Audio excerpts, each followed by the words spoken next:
अस्सलामुअलैकुम, खुशामदीद कहते हैं आप लोगों को शो में। उम्मीद करते हैं आप लोग खैरियत से होंगे। इस्लामाबाद का मौसम बहुत ही ज़्यादा खूबसूरत और खुशगवार है। बहुत सारे लोग जो पिंडी में रहते हैं उनके बारे में ये समझा जाता है कि वो जब घरों से निकलते होंगे तो पता नहीं पानी में डूबे होते होंगे, हालांकि ऐसा कुछ भी नहीं है। मुझे रिसेंटली एक कॉमेंट सुनने को मिला कि अच्छा आप लोग तो पिंडी में रहते ना, वहाँ सड़कों का क्या हाल है? तो जी यहाँ भी सड़कों का वही हाल होता है जो इस्लामाबाद में होता है। निकासी आपका इंतज़ाम जो है वो रावलपिंडी में बहुत ज़्यादा अच्छा है, इसलिए दोनों सिटीज़ को ट्विन सिटीज़ ही नहीं, अक्सर ये मैं कहती हूँ 85% जो जगह है वहाँ बहुत अच्छा है। तो इन ट्विन सिटीज़ को ट्विन सिटीज़ ही रहने दें, अलग अलग ना करें। मैं हूँ आपके साथ हलीमा जुल्फ़िकार और मेरे साथ मौजूद है हुमायूं ज़ेब अब्बासी। और आज मुझे लग रहा है कि मैं वलीमे का सूट पहन कर जो है वो आ गया। मैंने देखा अपने आप को बीजीए में, मैंने कहा भाई आज तो लग रहा है वो वलीमे का सूट पहन कर आया हूँ। लेडीज़ जेंटलमैन, आज की बात शुरुआत उन्होंने की जब निकासी आपके बारे में बात की, और यकीनन हलीमा ने सही कहा कि हम ऑफ कोर्स परसेंटेज शायद एग्जैक्ट ना बता सकें, लेकिन बहुत सारी जगह हैं जहाँ पे पानी का सिस्टम बिल्कुल ठीक है। जैसे जिस इलाके में मैं रहता हूँ वो भी बिल्कुल ठीक ठाक है, आप रहते हैं, लेकिन बहुत सी जगहों में पानी खड़ा हो जाता है। और यकीनन वजूहात में बहुत सारा हम शामिल होते हैं कि हम लोग जो शॉपर है वो बाहर फेंक देते हैं, उससे जो है वो जो गटर होते हैं बंद हो जाते हैं। आज एक बात डिस्कस करनी है मैंने आपसे। सैटरडे के दिन हलीमा मेरा क्योंकि थीसिस चल रहा है और मैं अपना थीसिस कंप्लीट कर रहा था, तो एक जगह पे हम बैठे हुए थे, मेरा दोस्त में बैठे हुए थे। हम सुबह तकरीबन 9 बजे बैठे और रात को 9 बजे वहाँ से गए। अच्छा। वो हम पूरा दिन वो करते रहे, हाँ थीसिस का काम करते रहे।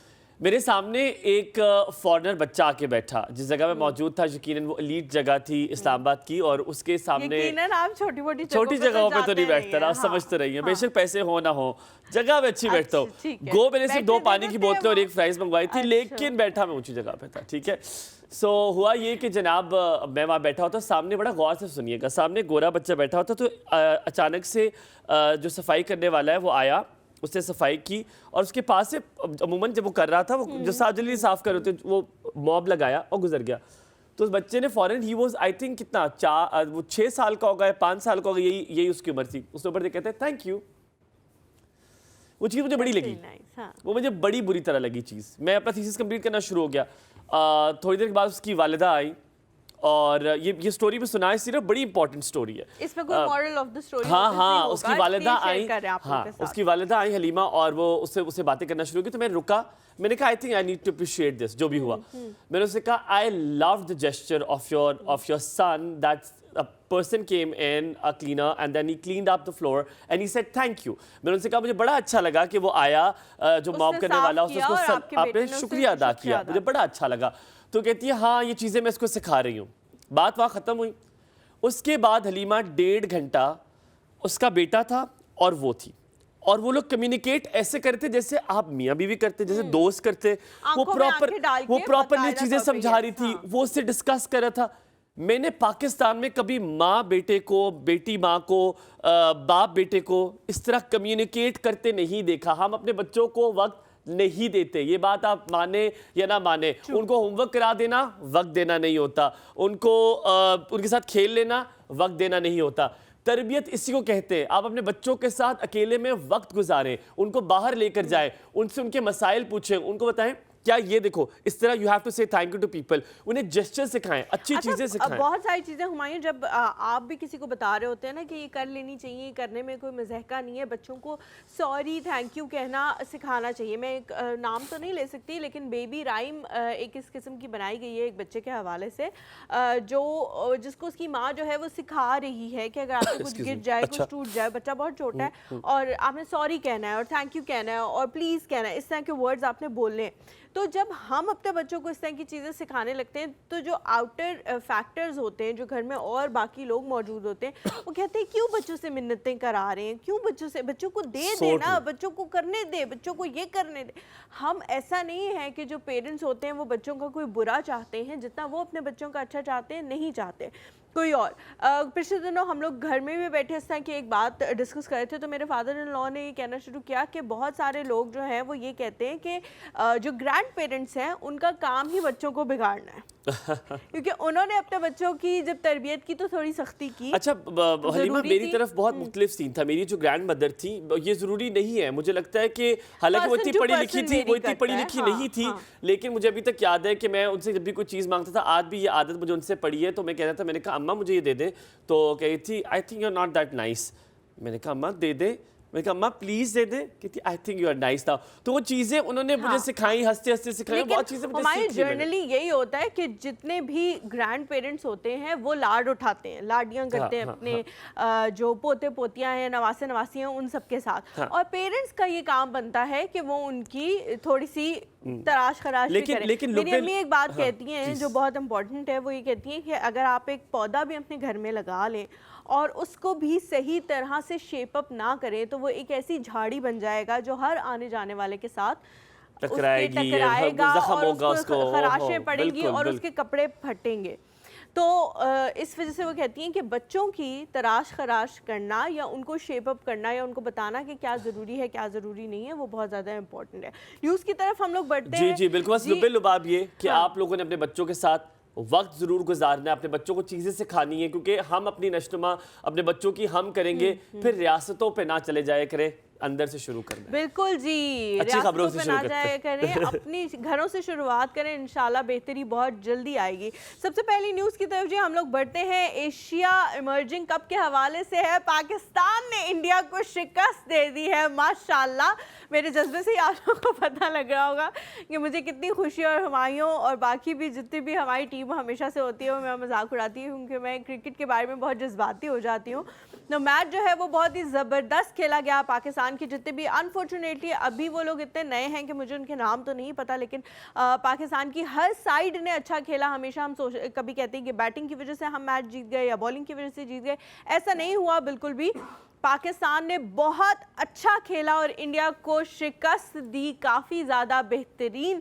तो ये देख के दिल को बहुत ठंडक महसूस हुई, क्योंकि आगे आगे वर्ल्ड कप आने वाला है तो उसके ऊपर हमारी सारी नज़रें और स्पिरिट्स जो हैं वो और हाई होते जा रहे हैं। जिस तरह से पाकिस्तान की फतुहात का सिलसिला जारी है। श्रीलंका से भी पाकिस्तान जो है गालिबन आज दूसरा मैच है, आज दूसरा आज सेकंड मैच है, पहला हम जीत चुके हैं अल्हम्दुलिल्लाह अल्हम्दुलिल्लाह। सेकंड के बारे में भी ऐसे ही कुछ लग रहा है कि जीतेंगे, फिक्र ना करें, इंशाल्लाह ताला दूसरा जो है वो भी इंशाल्लाह ताला हम जो है वो अपने नाम करेंगे। और जब बात की जाए क्रिकेट की तो आपको बताते चले हनाब, अगर हलीमा अच्छी खबरें सुनाई क्रिकेट की तो कैसे हो सकता है कि हलीमा का माइका और मैं उसके बारे में तारीफें ना करूं।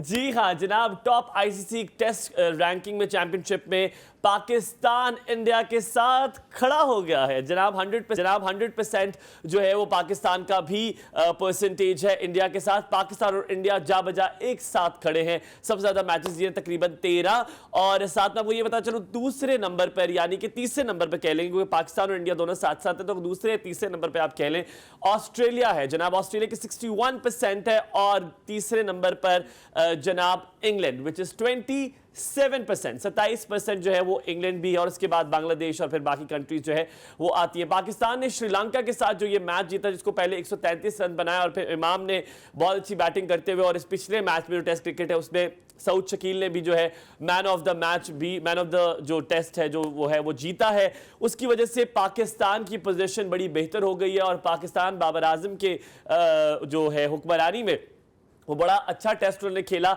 आज मंडे के दिन दूसरा टेस्ट होने जा रहा है, लेकिन उससे पहले ही पाकिस्तान इंडिया के साथ जा बजा खड़ा है और टॉप आईसीसी टेस्ट चैंपियनशिप में पाकिस्तान और इंडिया बिल्कुल साथ साथ खड़े हैं। ये बात बड़ी तवज्जो की है, ये सुनने वाली है। जैसे हलीमा ने कहा कि हम खेलने लगे हैं जनाब एशिया कप, और एशिया कप जब आ रहा है और पाकिस्तान और इंडिया का जब आ रहा है उसमें लोगों ने खाने बुक नहीं किए, अस्पतालों के बेड बुक कर लिए। खुदा के सबको डर लग रहा है कि क्या होगा क्या नहीं होगा, लेकिन आप जो स्टैट्स बता रहे हैं, जिस तरह हम जीतते जा रहे हैं, मुझे लग रहा है कि इंडिया ना ही खेलो यार, छोड़ो ना करो, रहने दो, तुमसे ना हो पाएगा। बिल्कुल जी, मेरी भी कुछ इसी तरह के हालात है कहने को तो, लेकिन फिर मैं ये भी नहीं चाहती कि हम इतने बड़े बड़े बोल बोलते हैं कि हमारे आगे आ जाए, ऐसा ना हो। क्योंकि इंडिया की भी बहुत दफ़ा इस तरह बेइज्जती होती है, जब भी वो कोई टीवीसी या कमर्शियल इस किस्म का बना लेते हैं हमें बेइज्जत करने के लिए, तो फिर एंड में बेइज्जती उन्हीं की हो जाती है। तो इसलिए जी अल्लाह ताला से दुआ है कि हमारे प्लेयर्स जो हैं वो अच्छा परफॉर्म करें और हमें मौका ना दें। खुशखबरियां जो हैं वो जारी और सारी हैं। एक और अच्छी खबर आप लोगों को सुनाते हैं पाकिस्तान की एक कोहे पहमा के हवाले से। नायला क्यानी जी इनका नाम है, पाकिस्तान की 5 बड़ी माउंटेन्स ये सर कर चुकी हैं। ये बात थोड़ी ध्यान से सुनने वाली है। मर्द तो जाते ही हैं इस तरह के हाइकिंग वगैरह करने, लेकिन ख़वातीन के लिए जाना जो है वो मुश्किल हो जाता है। उनकी फ़िज़िकल कैपेसिटी मैं किसी और वजह से नहीं कह रही नहीं, फिजिकल कैपेसिटी ख़वातीन की उतनी नहीं होती जितनी मर्दों की होती है। जितना मर्द अपने आप को पुश कर सकते हैं कि हमने आज के दिन इतना सफ़र तय करना है, उतना ख़वातीन नहीं कर सकती। तो इस हवाले से ये बहुत बड़ी खबर है हमारे लिए। मुझे बहुत खुशी हुई ये सुन के। पाकिस्तान की तमाम 5 बड़ी माउंटेन्स को ये सर कर चुकी हैं। लास्ट जो उन्होंने की है हाई ब्रॉड पीक, उसका नाम है। 8000 मीटर से सारी ये बुलंद हैं चोटियाँ, और 8051 इसकी जो हाइट है इस चोटी की, जो अभी उन्होंने लास्ट जो सबसे छोटी थी वो सर की है। ये पूरी दुनिया में अगर देखा जाए तो ये चोटी जो है वो 12वें नंबर पे आ रही है हाईएस्ट पीक्स में, लेकिन पाकिस्तान में ये 5वें नंबर पे है पाकिस्तान की चोटियों में, और माउंटेन कर चुकी हैं।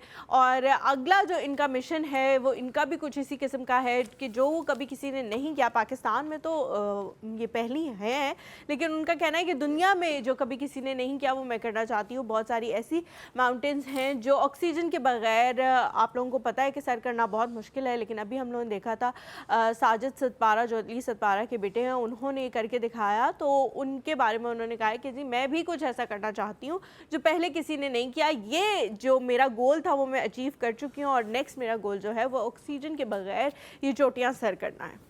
वाह जी वाह, चोटियाँ सर करना है। मैं कह रहा हूँ अपना कॉलर भी ठीक कर लूँ ताकि आपको मेरा स्कार्फ जो नजर है। बड़ी मेहनत मैंने उस पर की है, लेकिन मेहनत से यार याद आया मुझे, एक इंसान स्विट्जरलैंड से पाकिस्तान आ गया, ठीक है ये खबर, लेकिन जहाज पे नहीं जनाब, मोटर बाइक पे।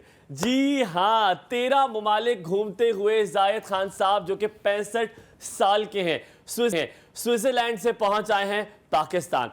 पहले वो गए ऑस्ट्रिया, ऑस्ट्रिया के बाद वीनस, वीनस के बाद बोस्निया, बोस्निया के बाद ग्रीक, ग्रीक के बाद तुर्की, तुर्की के बाद ईरान, ईरान के बाद पाकिस्तान।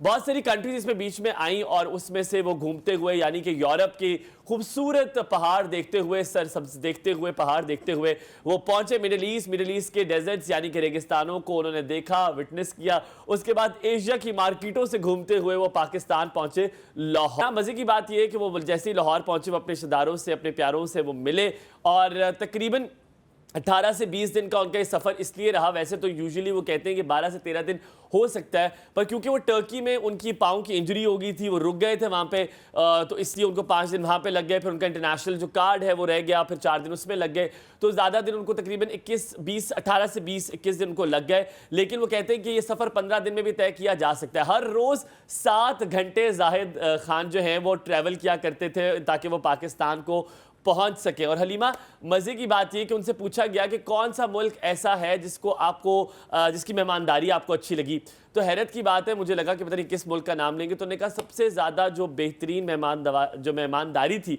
वो बोस्निया की थी। और उन्होंने कहा, फिर उनसे पूछा गया खाना किस जगह का सबसे ज़्यादा अच्छा था, तो उन्होंने कहा ऑस्ट्रिया का खाना उनको सबसे ज़्यादा मज़ेदार लगा है। एक बात मैं सोचा जब मैं जाहिद खान के बारे में पढ़ा था, मैंने कहा अगर आप मुझे सुन रहे हैं जाहिद भाई, हेलो जी आपसे बात कर रहा हूँ जाहिद भाई, अगर आप मुझे सुन रहे हैं तो आप एक किताब लिखें और बताएं कि जो 13 ममालिक आप घूमते हुए आए हैं उसका क्या मंजर था, कैसे लोग थे, क्योंकि आपने डिफरेंट ट्रेडिशन देखा होगा, डिफरेंट कल्चर देखा होगा, आपने उनके यकीनन हो सकता है कोई त्यौहार भी आपने देखा होगा, हो सकता है आपने विटनेस किया हो। तो अगर आप किताब लिखें तो वो इंसान जिन्होंने आपके साथ सफ़र नहीं किया वो यकीनन आपके साथ सफ़र कर सकते हैं अगर आप उसको तहरीर कर दें। और ना कि सिर्फ ये, एक मज़े की बात ये थी कि मुझे बड़ा मैं थोड़ा सा इमोशनल भी हो गया जब वो ईरान पहुँचे, और ईरान के पास जब वो ईरान के बॉर्डर में पहुँचे तो वो बहुत थक गए थे, तो उन्होंने अपने दोस्त को बुलाया जो उनके बेस्ट फ्रेंड थे, वो बाइक पर आए और उनको बाइक पे लेकर वो घर पहुंचे। तो जनाब ऐसी जर्नी हम सब चाहते हैं कि हमारे साथ भी हो। 65 साल जाहिद ये कहते हैं कि वो अभी भी जवान हैं और अपने आप को जवान ही फील करते हैं। वो कहते हैं अब वो उनका अगला मार्का होगा कि वो यहाँ से वापस स्विट्ज़रलैंड जाए। वैसे हिम्मत है यार, बिल्कुल जी हिम्मत है। और जिस बारे में हम लोग हर वक्त बात करते रहते हैं कि अपनी सेहत का ख्याल रखें, अगर आप अपनी सेहत का ख्याल नहीं रखेंगे तो फिर आप ये सफ़र जो है वो नहीं कर सकते, क्योंकि बाइक पे कोई बैक की सपोर्ट नहीं होती, तो आपकी कमर जो है वो बहुत ज़्यादा थक जाती है। लेकिन बाइकर से कहते हैं कि हमें इस बात से कोई फ़र्क नहीं पड़ता, क्योंकि हमें इतना जुनून होता है अगली जगह पर पहुँचने का कि हमें ये बात याद ही नहीं रहती कि हमारी कमर के साथ सपोर्ट नहीं है। अच्छा जी, अगली खबर की तरफ पढ़ते हैं। अगली खबर जो है वो बड़ी दिलचस्प है। हुमायूं, आपने बहुत जो है ना ध्यान से सुननी है। खबर जो है वो कुछ इस तरह की है कि जनरली हम लोग जब टूथब्रश ख़रीदते हैं तो उनके जो दंदाने आगे बने हुए होते हैं, नायलॉन के जो बने होते हैं बेसिकली, वो डिफरेंट कलर्स में होते हैं। और हमें ये देख के कभी शायद बंदा सोचता है कि शायद वो डेकोरेशन के लिए बनाए गए हैं या वो किसी ऐसी चीज़ के लिए बनाए गए हैं जो अच्छे लगे, और इसका कोई मकसद नहीं है। लेकिन ये आपकी इन्फॉर्मेशन बिल्कुल गलत है। उसका मकसद है, और उसका मकसद क्या है? वो मकसद ये है कि ताकि आपको पता लगे कि आपने कितना टूथपेस्ट यूज़ करना है, ये जो उसका मकसद है। और जनरली कहा जाता है कि लोगों को ये पता नहीं लगता कि हमने कितना टूथपेस्ट यूज़ करना है।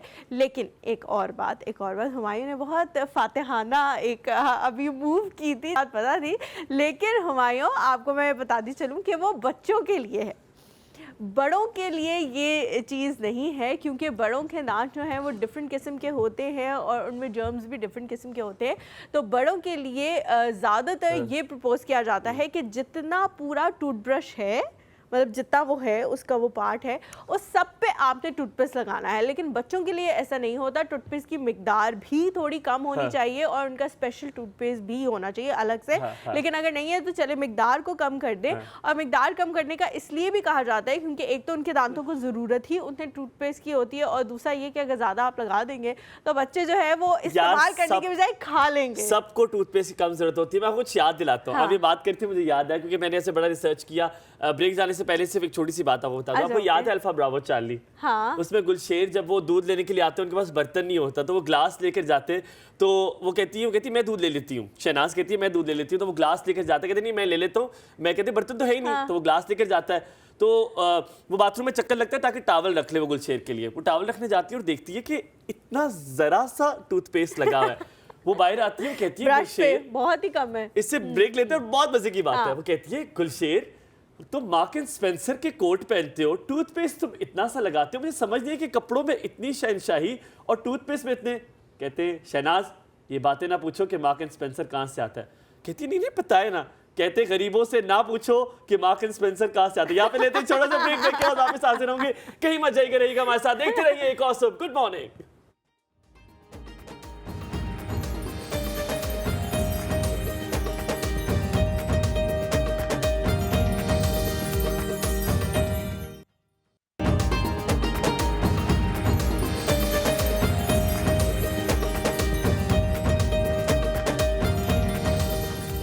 Welcome back after break. आप देख रहे हैं एक और सो मुझे कहते हैं। हुमायूं से वबासी मेरे साथ मौजूद है हलीमा जुल्फिकार। हलीमा, प्रोड्यूसर और अम्मी में क्या फर्क होता है? को मुझे नहीं लगता कोई फर्क होता है, क्योंकि अम्मी की डांट के बाद भी आप आगे से अगर बोलेंगे तो आपकी खैर नहीं, क्योंकि मेरी अम्मा तो कह देती हैं कि दफा हो जाओ मेरे कमरे से। और फिर आप कमरे से बाहर जाके अगर अपने कमरे का दरवाजा ऊंचा बंद कर देते हैं तो वो आ जाती हैं कि तुम्हारी इतनी हिम्मत मेरे घर में, तुमने मेरे मुंह पे दरवाजा बंद किया। हलीमा अभी जिस तरह प्रोड्यूसर मुझे कहे आवाज आ रही तुम्हें, क्योंकि चाय का घूंट मेरे मुंह के अंदर था, यकीनन बोलने कहते तो बता दो ना कि आवाज आ रही। बिल्कुल मेरी अम्मी इस तरह करती है। अच्छा, कल मैंने खाना बनाया और जब मैंने खाना बनाया हलीमा, तो अम्मी, क्योंकि यूजुअली जब अम्मी नहीं होती, मतलब अम्मी ऊपर होती हैं, अम्मी किसी काम में होती है, मैं तब खाना बनाता हूँ। मुझे पता अम्मी ने बहुत रोला मचाने की गान कर दिया, नहीं भी करो तो वो बहुत रोला मचाती है और आके चेक भी करती रहती है। तुमने मेरी माचिस गीली कर दी, मतलब ये छोटे इश्यूज, तुमने जान के माचिस गीली की है, तुमने ये, मतलब इतने पेटी इश्यूज, घरेलू बातें। हाँ, अब क्या हुआ कि मॉर्निंग शो है तो मैंने कहा हम भी थोड़े से बन जाए ना वो वाले। तो उन्होंने मुझे कहा, मैं खाना बना रहा था, दरवाजा खोला है, मुझे कहती है एक काम करो आग लगा दो इस किचन को एक बार। मैंने कहा क्यों, क्या किए? वो देखिए तो चावल गिराए में तुमने सारे नीचे। मैंने कहा यार औरतें बहुत मुश्किल औरत होती हैं, औरतें बहुत मुश्किल औरत होती है। ऐसा जरूरी नहीं है, कुछ लोगों ने अपनी जिंदगी आसान भी की होती है। मुझसे कुछ ऐसा पहले ही कोई पूछा था कि तुम्हें इस किस्म की बीमारियां नहीं है जिस किस्म की औरतों को होती है, सफाई सुथराई ये वो। तो मैंने कहा कि अगर मुझे बीमारियां मैं पाल लेती तो मैं तो अभी तक पागल हो चुकी हूँ। अच्छा, कुछ औरतें होती हैं नहीं, मैंने अपनी जिंदगी बना ली बहुत आसान। काम वाली एक हफ्ता नहीं आ रही तो कोई मसला नहीं है, क्या हुआ, काम ही नहीं होगा, काम ही नहीं होगा, मैं नहीं करूंगी काम, मैं नहीं कर सकती। तो इसलिए मैं तो अल्हम्दुलिल्लाह, मैं तो जो पकाओ खा लिया, कोई मसला नहीं, कोई मीन मेखे नहीं निकालनी कि ऐसा पका वैसा पका, बस ठीक है कि मिल रहा है सामने पड़ा तो बस ठीक है। अच्छा लीमा, कुछ औरतें ऐसी, कुछ लड़कियां, कुछ औरतें ऐसी होती हैं जो कि काम भी कर रही होती हैं, घर भी चला रही होती हैं और बड़े खूबसूरत लिबास बनाती हैं, ठीक है। और कहा यह जाता है कि जब किसी की शख्सियत को आप पहली बार देखते हैं तो नहीं, कुछ लोग कहते हैं जी पैर, कुछ लोग कहते हैं मुंह, कुछ लोग कहते हैं आंखें, कुछ कहते हैं स्माइल, ना जी ना, सबसे पहले आप उसका लिबास देखते हैं, उसका लिबास कैसा है। चाहे बिल्कुल महंगा ना हो, लेकिन लिबास खूबसूरत, सस्ता लिबास भी खूबसूरत हो सकता है। उसको बनाया हुआ कैसे है ये होता है। मेरी बड़ी अम्मा कहती थी कि मैं जो कहती मैं नीचे से जो टोटे होते हैं ना उसमें से कपड़े उठा लूँ ना, कहती मैं टेलर से बनवाती है ऐसे, को लगता है ये डिजाइनर क्लॉथ है। लेडीज जेंटलमैन, बिल्कुल आप सही समझें। आज हम आपको मिलवाने लगे हैं ना कि सिर्फ लिबास खूबसूरत बनाती है, वो खुद भी बहुत खूबसूरत है माशाल्लाह। और यकीनन आप उनका लिबास देखें जो उन्होंने खुद ही बनाया है और खुद ही जेब तन भी किया हुआ है, यानी कि अपना लिबास ही बनाया हुआ, तो उससे आप अंदाज़ा लगा सकते हैं कि इतनी अच्छी डिज़ाइनर। लेडीज़ जेंटलमैन, आज हमारे साथ मौजूद हैं सोनिया रहमान। अस्सलाम वालेकुम, गुड मॉर्निंग, कैसी हैं? वालेकुम अस्सलाम, बिल्कुल ठीक। सोनिया, सबसे पहला सवाल पूछना है, जी। पहले तो ये माशाल्लाह आपने बड़ा खूबसूरत लिबास पहना हुआ है जो आपने खुद ही शायद बनाया, आपने बताया था। सोनिया, आजकल के कौन से कलर्स हैं जो कि इस साल चल रहे हैं, वो 2-3 कलर कौन से हैं जो हम पहन सकते हैं? ये तो डिपेंड करता है कि कौन सा सीज़न है। समर्स में तो मेरे यहाँ से पेस्टल कलर्स, जो लाइट कलर्स होते हैं, सॉफ्ट कलर्स जो होते हैं, like पिंक्स, powder pink, powder blue, ये लाइट कलर समर्स के कलर्स हैं। लेकिन सोनिया, बाज़ लोग ये कहते हैं कि हमारी शख्सियत पे ये रंग अच्छे नहीं लगते। ये क्या उनका अपना बनाया हुआ पर्सपेक्टिव है या वाकई ऐसा होता है कि कुछ लोगों पे हर रंग सूट नहीं करता? बिल्कुल होता है ऐसे। कलर जो है उसका बहुत इम्पैक्ट होता है। आपके कलर्स, आपकी स्किन टोन जो है ना, वो जितने लाइट कलर्स आप पहने वो उतनी रिफ्लेक्ट करती है। तो आई गेस के जितना लाइट कलर होता है समर्स में, जस्ट वो अच्छी स्किन, यू लुक ग्लो करते हैं। You glow when you wear very pearl white या बिल्कुल लाइट टोन्स में अगर आप पहनेंगे। डार्कर पहनेंगे तो डेफिनेटली इंटेंस कलर आपकी स्किन टोन को भी बहुत इंटेंस कर देगा। सोनिया, डिज़ाइनर से ही पूछेंगे, आज ये बहुत बड़ा मसला है, ये सवाल है जो मैं चाहता हूँ आप उसका जवाब आज दे दें। छोटा सा सवाल है, क्या ब्लैक और वाइट कलर्स हैं या शेड्स हैं? क्योंकि अक्सर लोग कहते हैं यार मुझे ब्लैक कलर बहुत पसंद है, वाइट, तो मैं उनको अक्सर करेक्ट करता हूँ कि यार ये कलर नहीं है, वो तो शेड्स हैं। ये बात दुरुस्त है कि नहीं दुरुस्त? नहीं, they are colours. They are colours, okay. और ये जो है ब्लैक जो है वो टोटली ऑपोजिट है of the white colour. White और ब्लैक बिल्कुल ऑपोजिट है एक दूसरे के, तो लेकिन दोनों कलर्स हैं, शेड्स नहीं है। या दे आर कलर्स। अच्छा सोनिया, आजकल एक चीज़ बहुत ज़्यादा आई हुई है, मेरे ख्याल से शायद कल हम इसके बारे में बात भी करेंगे न्यूज़ के हवाले से, कि लोगों का माइंडसेट कुछ ऐसा हो गया है कि डिज़ाइनर कपड़े ही पहनने, चाहे जितने भी फजूल हों। बहुत सारे डिज़ाइनर ट्रेंड्स होते हैं जो आप पे अच्छे नहीं लगते, लेकिन वो आ जाते हैं पहन के कि जी फलाने इतने बड़े डिज़ाइनर का है तो बस अच्छा ही लगेगा आप पे। आपको अपनी शख्सियत के हिसाब से ट्रेंड्स पिक एंड चूज़ करने चाहिए या बस जो आपको डिज़ाइनर बना के दे रहा है वो आपने पहन लेना है? मेरे ख्याल से ये जो मोस्ट ऑफ द पीपल ना वो ये सोचते हैं कि ये जो ट्रेंड है बस यही हमने फॉलो करना है। वो इंस्टेड ऑफ मतलब वो ये नहीं सोचते कि हम पे ये सूट करेगा या नहीं करेगा। मैं तो यही सोचती हूँ कि डू नॉट फॉलो ट्रेंड अगर वो आपको सूट नहीं करता। हमेशा अपना कल्चर और अपनी बॉडी लैंग्वेज को देख के ही ट्रेंड को फॉलो करें। हर ट्रेंड को नहीं फॉलो करें क्योंकि हो सकता है कुछ ट्रेंड्स ऑड लगे आप पे। सोनिया, मरून एक ऐसा कलर है जो कि ब्राइडल्स यूजुअली पहनती हैं, आज तक वो चलता आ रहा है। मेरे कुछ फ्रेंड्स हैं, यकीनन मैं नाम तो नहीं लूँगा, उन्होंने ब्राइडल ड्रेस बनवाया, उनकी बारात पे उनकी बेगम का जो है वो मरून ड्रेस था। और अब क्योंकि यूजुअली होता है वो इतने महंगे ड्रेसेस होते हैं कि वो आपके लिए वेस्ट होते हैं उसके बाद, तो उन्होंने कहा कि इसको दोबारा रीसेल कर देते हैं। और मुझे टू माई सरप्राइज मुझे पता चला कि बहुत सारी ऐसी जगहें हैं जहाँ पर आप रीसेल कर देते हैं। इंस्टाग्राम पे बहुत सारे पेजेस जहाँ पे आप रीसेल कर सकते हैं।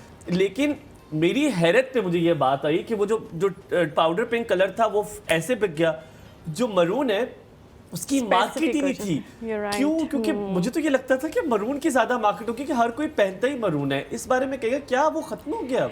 रीसेलिंग मैरून की थोड़ी सी मुश्किल हो जाती है क्योंकि वो इतने ओकेजन्स पे इजीली नहीं पहना जा सकता नेक्स्ट ओकेजन्स पे। जबकि जो पाउडर पिंक है, लाइट कलर्स जो है, you can wear it anywhere, चाहे वो वलीमा है, बारात है और या किसी के ब्राइडल मरून नहीं पहनती है। दे वांट टू इन्वेस्ट, उनका बिग डे है, वो इन्वेस्ट करती है। अच्छा, क्योंकि मरून किसी और की शादी पे भी नहीं पहना जा सकता, इसलिए उसकी रीसेल कम हो जाती है। उसकी रीसेल कम हो जाती है क्योंकि रीयूज उसका कम हो जाता है। आपका फेवरेट कॉम्बिनेशन ऑफ कलर्स और टाइप ऑफ ड्रेस, जैसे ईस्टर्न आपको बनाना ज़्यादा पसंद है, आपको कटोर ज़्यादा, ब्राइडल कटोर्स का ज़्यादा आपको शौक है कि शादियों के कपड़े बनाए? What Sonia is specialised for? For semi-formals, formals and very basics.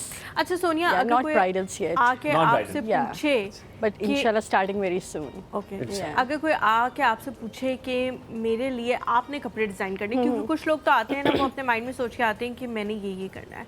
अगर कोई आके आपसे कहे कि आपने मेरी शादी का जोड़ा डिज़ाइन करना है और जैसा आप करेंगी वैसा मैं पहन लूँगी, तो आप क्या क्या कलर्स पिक करेंगी, क्या क्या उस पर काम कराएंगी, कितना कराएंगी? क्योंकि आजकल लड़कियों को वो ये शौक है कि बस कपड़ा नज़र नहीं आना चाहिए, इतना काम होना चाहिए, तो आप कैसा करेंगी? मैं सबसे पहले उसकी देखूंगी स्किन टोन, देन मैं देखूंगी कि बॉडी फ्रेम कैसा है and height. These are the points I guess हमें पहले देखने पड़ते ठीक है। हैं बिफोर डिसाइडिंग। और साथ साथ उनका माइंड रीड करना है कि क्या उनको अच्छा लगेगा, ये चीज़ें अच्छी लग रही है उनको, शी सेइंग हाँ ठीक है, तो बस keep going on. Sonia, Covid का एक ऐसा टाइम आया था जब हर कोई दो काम कर रहा था, या तो वो घर बना के कपड़े बना के वो बेच रहे थे, या वो कुकिंग करके अपनी डिशेस बेच रहे थे। ये दो चीजें Work बड़ी from अहम आई थी। आज अल्हम्दुलिल्लाह मुझे उससे अच्छा ये लगा, चलो कुछ तो हुआ। उस कोविड की वजह से बहुत सारी खवातीन जो घर बैठी थी उनने अपने कपड़े बनाना शुरू कर दिए, उन्होंने डिजाइनिंग की फील्ड में उनको आ गए। आइडिया आ बहुत गया। creative आज हो गई। बिल्कुल, और आज जो लड़कियां घर बैठी हैं, ये एक ऐसा प्रोफेशन है जिसमें हमारा कल्चर इसलिए सपोर्ट कर देता है कि घर बैठे लड़कियां बना लेती हैं, माँ बाप भी मान लेते हैं, भाई भी मान लेते हैं। जहाँ पे थोड़ा सा जैसे गांव सिस्टम हो, जहाँ पर ये, जहाँ पे थोड़ा सा, मैं इसलिए ज्यादा इसको डिग्रेड कर रहा हूँ ताकि उन लोगों को समझ आए कि और भी करने दिया जाए चीजें। लेकिन सोनिया, आपने जहाँ से शुरुआत की, मैं आपकी स्टोरी इसलिए टैप करना चाह रहा हूँ ताकि जो घर बैठी है उनको अंदाजा हो कि वो अगर शुरू करना चाहें, अगर उनको लगता है कि उनके अंदर ये स्किल है, कुछ कर सकती हैं, उनका जो लोग कहते हैं, जैसे मैं हलीमा को बहुत तंग करते रहता हूँ कि इतना अच्छा तुम्हारा ड्रेसिंग सेंस है, तुम शुरू करो, बिजनेस शुरू करो। तो उनके लिए आप अपनी स्टोरी बताएं कि आपने शुरुआत कहाँ से की, और अगर कोई करना चाहता है तो कैसे कर सकते हैं? हाँ श्योर। वैसे तो ये पैशन होता है आपको जो आपको लेके चलता है इस फील्ड तक। अगर आप बहुत ज़्यादा क्रिएटिव है, अगर आपके माइंड में ना बहुत ज़्यादा आइडियाज़ आ रहे हैं, स्केचिंग स्किल्स है आपकी, और आपके जो है कम्युनिकेशन अच्छी है, क्योंकि आप एक्सप्रेस कर सकें आपने क्या बनाना है क्या नहीं बनाना। और वैसे तो मैंने doctor of pharmacy, I am doctor, but फिर मैं इस पैशन, मेरा पैशन जो है मुझे इस फील्ड में लेकर आया है। तो then I started fashion designing, और इसके लिए आपको बहुत ज़्यादा क्रिएटिव होना चाहिए, बहुत आइडियाज़ आने चाहिए, और जस्ट इम्प्लीमेंट आपको करना आए। कितने साल पहले शुरू किया आपने? It's been 4+ years now, माशाल्लाह, माशाल्लाह, 4-4.5 साल। या तो ग्रेजुअली हर चीज़ में बेहतरी आती है, क्योंकि लोग हाँ, overnight टेक्स success टाइम, चाहते हैं। बहुत टाइम लगता है, आपको एनर्जी अपनी इन्वेस्ट करनी है, अपना टाइम, अपना बहुत ज़्यादा आइडियाज़ आते हैं, उनमें से कोई एक अच्छा पिक करना होता है, और फिर लोग अप्रूव करें, ऐसे आइडियाज़ होने चाहिए, इंस्टेड ऑफ के बस अपनी ही मर्जी हो, बस यही हमने करना है, आपने यही एक्सेप्ट करना है। नो, जो लोगों को अच्छा लगे वो क्रिएशंस लानी चाहिए।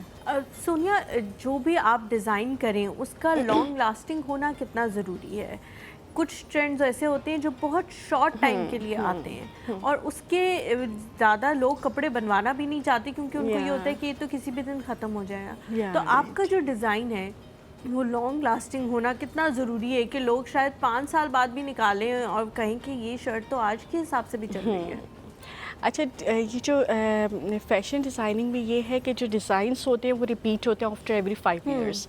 लाइक अभी तो जैसे पटियाला शलवार जो है एक बिग नो, वो अभी कोई भी एक्सेप्ट नहीं कर सकता, बट एक टाइम इवेंचुअली आएगा, वो सब कहेंगे let's go back to that era, उसमें जाएं और लेट्स वेयर बहुत ही ना पंजाबी स्टाइल के आउटफिट्स। बस वो कोई एक मूवी आने की देर है। हाँ, कोई एक मूवी वो आएगी। ट्रेंड हमने ही सेट करना होता है, डिज़ाइनर्स का ये काम होता है कि बस ये ले आए आप, क्योंकि हमने अब ये बनाना है।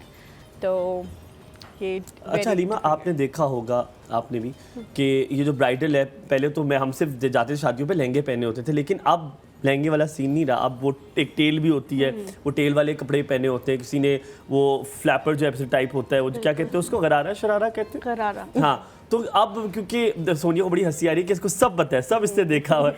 सोनिया, तो अब क्या ट्रेंड है? हाँ, मैंने रिसर्च करके आया। शादियों पे अटेंड करने का कोई तो फायदा होना चाहिए। तो सोनिया, अब क्या ट्रेंड है, और आपको क्या लगता है कि अगर टॉल स्लिम ब्राइड है या अगर शॉर्ट हाइटेड है, तो दोनों के लिए बताएगा कौन सा ड्रेसेस अच्छे लगते हैं? वैसे तो जितने लॉन्ग और फ्लेयर लेंथ होते हैं, जितने वो फ्लोर को टच करेंगे उतने ही वो ग्रेस उसमें आती है आउटफिट में। तो brides always want to drape हो, बहुत ही लॉन्ग कट्स हो। अच्छा। कोई शॉर्ट में नहीं आता, brides never wear short. Short नहीं पहनती, लॉन्ग मैक्सीज और लॉन्ग फ्लोर लेंथ। और अगर बारात वलीमा मेहंदी लें तो कौन से कलर्स, अगर आप मेहंदी से शुरू करें तो?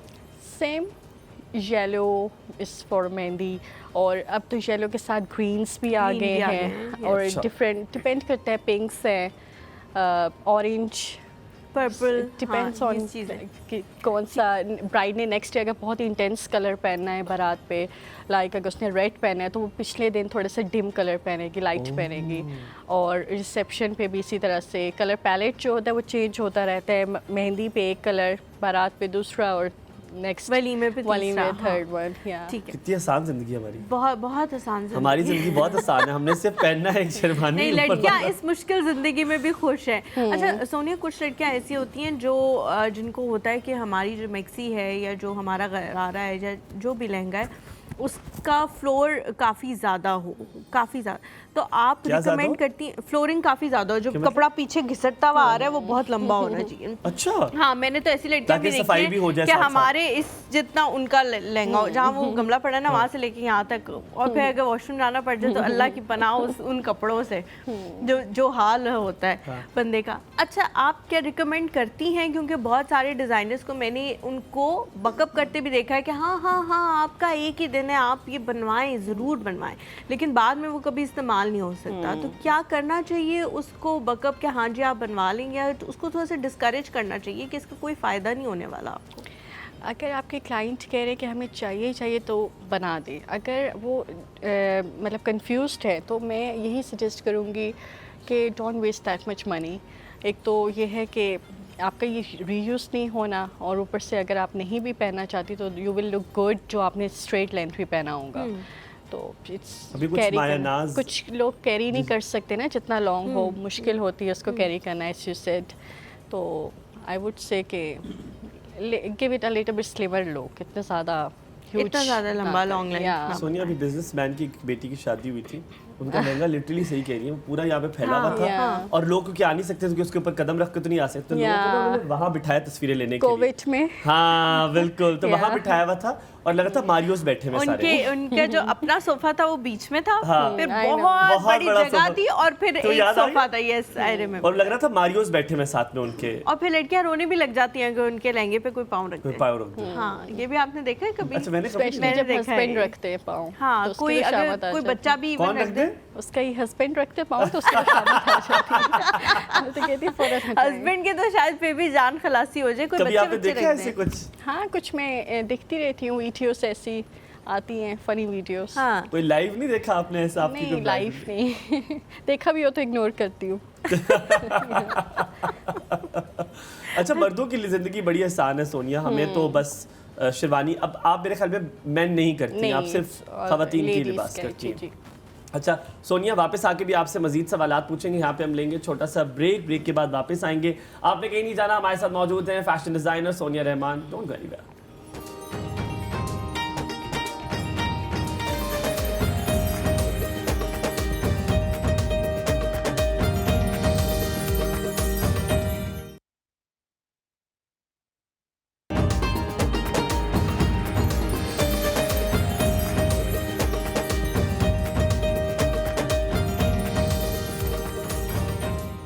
जी welcome back to the show. हमारे साथ सोनिया रहमान मौजूद हैं, फैशन डिज़ाइनर हैं, बड़े ज़बरदस्त। उन्होंने खुद भी कपड़े पहने हुए हैं और बनाती भी हैं, उससे पता लग रहा है। सोनिया, जर्नली एक ही जैसे कपड़े हो सकता है आपने भी पहने हों और मैंने भी पहने हों, लेकिन कटिंग का, डिज़ाइनिंग का बहुत फ़र्क आ जाता है। जो डिज़ाइन आप करेंगी और उससे जो कपड़ा उठेगा वो हो सकता है मैं ना करा सकूं। तो ये कितना डिफरेंट है कि लोग कहते हैं जी ये इससे जो बनाया है वो मैं भी बना लूं, लेकिन कटिंग कराना, उसकी डिज़ाइनिंग करना, उसकी स्टाइलिंग करना, उससे कितना फ़र्क पड़ जाता है?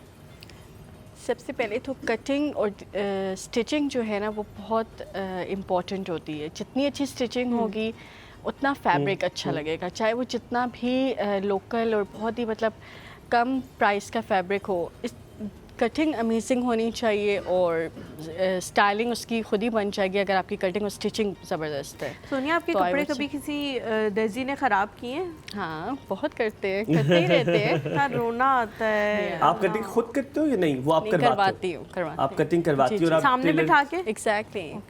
आपके अपने टेलर्स हैं? हाँ हाँ, आपके अपने टेलर्स उनको बताती है आपने इस तरह काटना है, इस तरह काटना। अच्छा सोनिया, सिस्टर ज़रा राइट से लेफ्ट भी नहीं होनी चाहिए, जो स्केच है उसके अकॉर्डिंगली ही कटिंग हो बिल्कुल। अच्छा मैं सवाल मेरा कुछ और है लेकिन मैंने पूछना है, बड़ा तजस्सुस हो रहा है। खुदा ना खास्ता गलत कट हो गया, किसी का कपड़ा है, हुआ कभी ऐसे? होता है, और तो आप डिज़ाइनर वो का वाली काम तो कवर कर लेती हैं? डिज़ाइनर का काम ही वहाँ स्टार्ट होता है कि इसको इस तरह की लुक दें कि वो बिल्कुल ही हाइड हो जाए और एक चीज़ भी अच्छी बन जाए, स्टाइल भी आ जाए। तो आप फिर वो हैं जो कहती हैं कि अच्छा, नहीं ये अच्छा लग रहा है, ये अच्छा अच्छा लग रहा है, ये बहुत अच्छा लग रहा है। करती है कभी कभी करती है। तो एक मैंने आपसे मशवरा लेना है, अगर आपने इस तरह बटन्स वाला गला बनाया हो, ये मेरे साथ हाल ही में हुआ है, और वो गला थोड़ा सा जो दर्जी है वो साइड पे बनाते, तो फिर क्या करना चाहिए? फिर क्या साइड पे तो बहुत बड़ा फ्लॉ हो गया ना, हाँ ना, साइड पे अब चला गया। वो है बहुत क्यों ऐसे कर लो ना, वो यहाँ से वो जाके ऐसे बीच में जो बटन है जिस तरह सोनिया ने पहने वो थोड़े से साइड पे हो गए, अब मैं उनका क्या करूँ, उसको कैसे ठीक करूँ सोनिया? सिमेट्री उसकी तो चेंज हो गई है, तो फिर ये है कि उसकी स्टाइलिंग भी आप जैसे लेसेस से हम कुछ ना कुछ डाल सकते हैं, या हम प्लीट वर्क दे सकते हैं, कुछ ना कुछ करके एडजस्ट तो करना ही पड़ेगा, अदरवाइज फेंक दे उसको, दूसरा बना लें। अल्लाह, मैं उसके बारे में सोच रही हूँ कुछ करूँ। अच्छा जी, हमारे साथ कॉलर मौजूद हैं जी, कशिफ राना, अस्सलाम वालेकुम। वालेकुम सलाम, क्या हाल चाल है? Good कैसे morning. मिजाज हैं आप लोगों के? बिल्कुल ठीक, आप बताएं। अल्हम्दुलिल्लाह। मैं प्यारा, हलीमा ठीक। बड़े दिनों बाद आज मेरी कॉल लगी है, मुझे लगता है कि दुश्मन की चाल है कि मेरी कॉल नहीं लगने दे रहे। नहीं कशिफ, ऐसी कोई बात नहीं है, असल में हम लोग बैक टू बैक इतनी चीजें हो रही होती है ना कि कभी कभी मिस हो जाती और कभी कभी हम शायद आपकी टाइम पे कॉल नहीं मिलती होगी, उस टाइम पे शायद कॉन्वर्सेशन हो रही होगी, या हो सकता है कॉल का टाइम वही मैंने कहा ना, बैक टू बैक लेकिन इतनी आपकी चीजें कॉल ये हो नहीं सकता, हम लोग सारे, आप हमारे सारे कॉलर्स बड़े इंपॉर्टेंट है हमारे लिए। जी थैंक यू। मैंने कहा हमायूं आपने तो नहीं कहीं मना कर दिया, ये मुझे जुगते बहुत मारती है, इसकी कॉल नहीं आपने लेनी। मेरा अगर इतना जोर होता जिंदगी में तो मैं आज यहाँ ना होता। नहीं ऐसा बिल्कुल भी नहीं है जी। क्या सवाल है? सवाल मैं अभी करती हूँ आपके डिजाइनर से। अस्सलाम वालेकुम। वालेकुम सलाम। आपको सलाम। उससे पहले हमायूं आपसे मेरी छोटी सी एक रिक्वेस्ट है, मैंने आपको इंस्टाग्राम पे एक मैसेज सेंड किया, काइंडली उसका रिप्लाई कर दीजिए। अच्छा मैं आपको बताऊं बड़े मजे की बात, आज मैं ऑन एयर सारी बात बता दूं कि एक मैं मेरी ज़िंदगी एक यहाँ पर है और एक वहाँ पर है, मुझे वक्त नहीं मिलता बहुत सारी चीज़ों के लिए और मैं वक्त नहीं निकाल पाता माजरत के साथ। अगर इसके बाद अगर मैं कोई कम्युनिकेशन ना कर सकूँ तो वो इसलिए होता है कि मेरी अपनी पर्सनल लाइफ बड़ी बिजी होती है, पर माजरत आपसे जो बात है, प्यार है, मोहब्बत है, ऑन एयर रहेगा और इसी तरह रहेगा। अगर मैं वो ना दे सकूँ तो सॉरी माजरत। पर्सनल तो आपकी होती नहीं, पबलिक फिगर है आप, हमारे लिए ही है आप। सदके आप सवाल पूछे जी, क्या सवाल है आपका? जी सवाल मेरा आपके डिजाइनर से ये है, क्या रंगों का शख्सियत पे असर पड़ता है? जैसे कि मुझे डार्क कलर पसंद है, तो कहते हैं कि जैसे लाइक रेड कलर मुझे बड़ा अच्छा लगता है, मेरी बेटी को भी बड़ा अच्छा लगता है, ब्लैक कलर बड़ा अच्छा लगता है, तो क्या इन कलर्स का शख्सियत पे असर होता है कि आप ये डार्क कलर पहन के हाइपर हो जाते हैं या आपके मिजाज पे असर करते हैं ये कलर? Good question. ठीक है कशिफ, हम पूछते हैं, वेरी नाइस क्वेश्चन। मेरा नहीं, हुमायूं वैसे होता है बहुत होता है, आप एग्री करेंगी? बिल्कुल, जो ह्यूमन ब्रेन है ना वो बहुत ज़्यादा डिपेंड करता है कलर्स पे। जो इंटेंस कलर्स हैं, तेज़, जैसे उन्होंने कहा रेड है, ब्लैक है, या और भी कोई जो डार्कर टोन के हैं जिनका कंट्रास्ट थोड़ा सा हाई है, तो ऐसे कलर्स जो होते हैं वो डेफिनेटली आपके पैशन को बताते हैं, आपकी एनर्जी को दिखाते हैं। सो डार्क कलर्स का अलग इम्पैक्ट है। लाइट कलर्स जो कूल कलर्स हैं वो बहुत ज़्यादा आपकी एंजाइटी के साथ कॉन्ट्रैक्ट कर रहे होते हैं, एंजाइटी आपकी मतलब दूर कर रहे होते हैं, काल्म आपको कर रहे होते हैं। जैसे वाइट जो है वो बड़ा पीसफुल कलर है, और जो येलो है इट इज़ वाइडली कंसिडर्ड कि ये बहुत ही हैप्पी कलर है। येलो को एक हैप्पीएस्ट कलर कहा जाता है, और रेड कलर जो है वो आपके पैशन को दिखाता है, तो ये आपके मूड्स को दिखाता है। अच्छा सोनिया, जिस कुछ लोग ऐसे होते हैं येलो शर्ट ले रहा हूँ मैं। ले रहे हैं That's a happy मुझे भी color, लग रहा है कि मेरे पास शायद येलो कपड़े आपको लेनी कम पड़ेगी क्योंकि हैं। मैं अगर ले रहा हूँ तो फिर आपको भी लेनी पड़ेगी। हाँ, ये भी हमारा मसला है। सोनिया, मुझे जैसे लाइट कलर्स नहीं पसंद इस वजह से उसकी बहुत बड़ी रीज़न ये है कि मेरे बाबा को नहीं पसंद, और उन्होंने हमेशा मुझे कहा है कि आपने बेटे आप पे ये कलर अच्छा लग रहा है, आप ये ले लो, आप ये ले लो। और वो बचपन से अब मेरा ये हो गया कि मुझे shocking pink, dark blue, dark green, red, black, इस तरह के कलर्स मैं पहनती हूँ और मुझे पसंद भी आते हैं। तो अच्छा। उसका क्या रीज़न हो सकती है? ये तो आपके फादर ने हमें यहाँ से ज़बरदस्ती डाल दिया आपके और अब डल गया है ना मेरे मगर दिमाग में। हाँ, आपके सारे और अब मुझे colours- वही अच्छे हाँ, लगते हैं। अच्छा, वो तो बस आपकी वो एक नेचर बन गया, मगर जैसे ही आप स्विच करेंगी ना लाइट टोन्स में आप इवेंट आहिस्ता आहिस्ता ग्रेजुअली आप अच्छा लगना अपने आप को फील करेंगी कि no I am looking good. उस तरह से नहीं होगा कि नहीं यार मेरे पे डार्क ही सूट करते हैं, नहीं, आपको लाइट भी विद टाइम आपको अच्छे लगने शुरू हो जाएंगे, क्योंकि लाइट कलर्स वैसे ही बहुत अच्छे लगते हैं, ग्रेस आती हैं। तो मैं पर्सनली बहुत पर्ल वाइट लाइट कलर्स पसंद करती हूँ। सोनिया, आपके बारे में बड़ा मशहूर है क्योंकि मैंने जैसे आपको बताया था कि मेरे कुछ जो चंद दोस्त हैं, बाप भी हैं जिनके आपके कपड़े बड़े पसंद है। आपकी एक स्पेशल बात है जो मैं इस कॉलर के बाद बताऊंगा। जी, अस्सलाम वालेकुम याया भाई, क्या हाल चाल है? Good morning. गुड मॉर्निंग आपको भी और आपकी गेस्ट को भी। शुक्रिया। और आज तो आप माशाल्लाह स्मार्ट बन के बैठे हैं, आपको पता है फैशन पे और डिजाइन पे बात हुई है तो आप लोग बड़े स्मार्ट बन के बैठे हैं। जज़ाकल्लाह, बहुत शुक्रिया। ये मेरी वजह से बन के बैठे हुए हैं स्मार्ट। मैंने कल रात को उनको मैसेज करके कहा था कि आपने ये कपड़े पहन के चीटा और काला कपड़े पहने, चीटे। असल में आप मोटिवेट करती है ना, तो इसका मतलब ये बात दुरुस्त है, दोस्त तो आप- बिल्कुल दुरुस्त, हाँ, बिल्कुल दुरुस्त। मोटिवेशनल फोर्स आप है। अच्छा, बात ये है कि मेरी नज़र में तो लिबास शख्सियत का आईनादार होता है, आपकी शख्सियत पे बड़ा अच्छा अंदाज करता है आपका लिबास। जैसे मेरी अपनी एक आदत है कि मैं जो हूँ कभी यानी अगर मैं पीछे अंडे लेने या कुछ भी लेने जाता हूँ तो अपना हुलिया दुरुस्त करके जाता हूँ, मतलब प्रॉपर तरीके से जाता हूँ। अच्छे कपड़े पहन के। हाँ, ये बहुत अच्छी आदत मतलब ये कि आपको देख के कोई ना कहे, लेकिन जाहिर फैशन तो ज्यादातर बहुत ज्यादा औरतों और लड़कियों का शौक होता है, लड़के तो खैर फैशन नहीं आते। मेरा इनसे जो एक सवाल है, दो सवाल है। जो हमारे फैशन शोज होते हैं, बहुत सारे मैंने दुनिया के फैशन जो मैं देखता हूँ, उसमें कुछ ऐसे कपड़े होते हैं जो प्रैक्टिकली आप पहन नहीं सकते, वो सिर्फ वो उस रैम्प के हद तक होते हैं। एक तो ये कि वो कहाँ इस्तेमाल होते हैं, एक तो ये मेरा सवाल। दूसरा सवाल मेरा ये है कि आपके ख्याल में अगर जाहिर है एक चीज होती है कि मुझे अपनी एक चीज मैं पहन रहा हूँ, मुझे अच्छी लग रही है अपने एज के हिसाब से, जो मुझे अडॉप्ट करना है अपनी एज के हिसाब से करना चाहिए।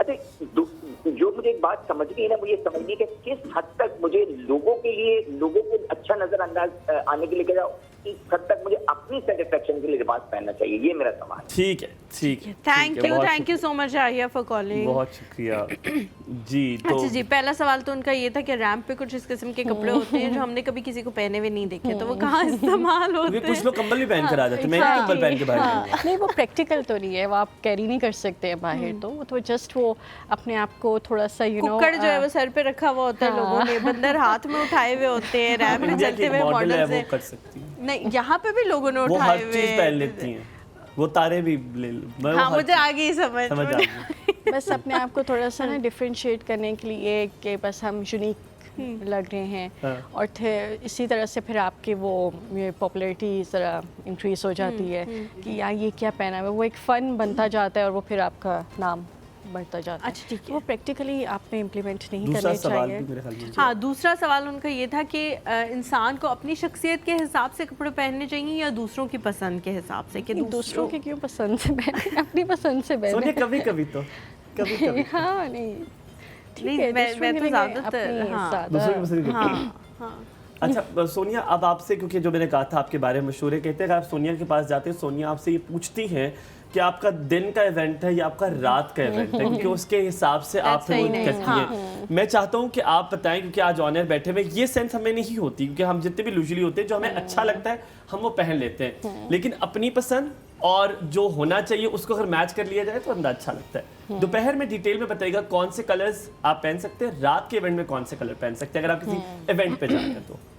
अच्छा, ये वैसे तो आप एवरीबडी नोस, हर किसी को पता है कि जो सुबह के कलर पैलेट है ना, जो दिन का टाइम है, उसमें तो जितना आप लाइट पहनेंगे उतना अच्छा लगेगा, क्योंकि डार्क कलर्स मॉर्निंग में तो एक कॉन्सेप्ट ही नहीं है ना, वो तो है ही रात का है कि रात को पहनना है। तो जितने भी डार्क कलर्स हैं ब्लैक वगैरह, मैं इसलिए पूछती हूँ इवेंट मॉर्निंग का है या रात का है, क्योंकि मैंने ये डिसाइड करना होता है कि किस कलर पैलेट में मैंने इसको लेकर हाँ मैंने किन कलर्स के साथ प्ले करना है। तो ये बस यही होता है मेरा।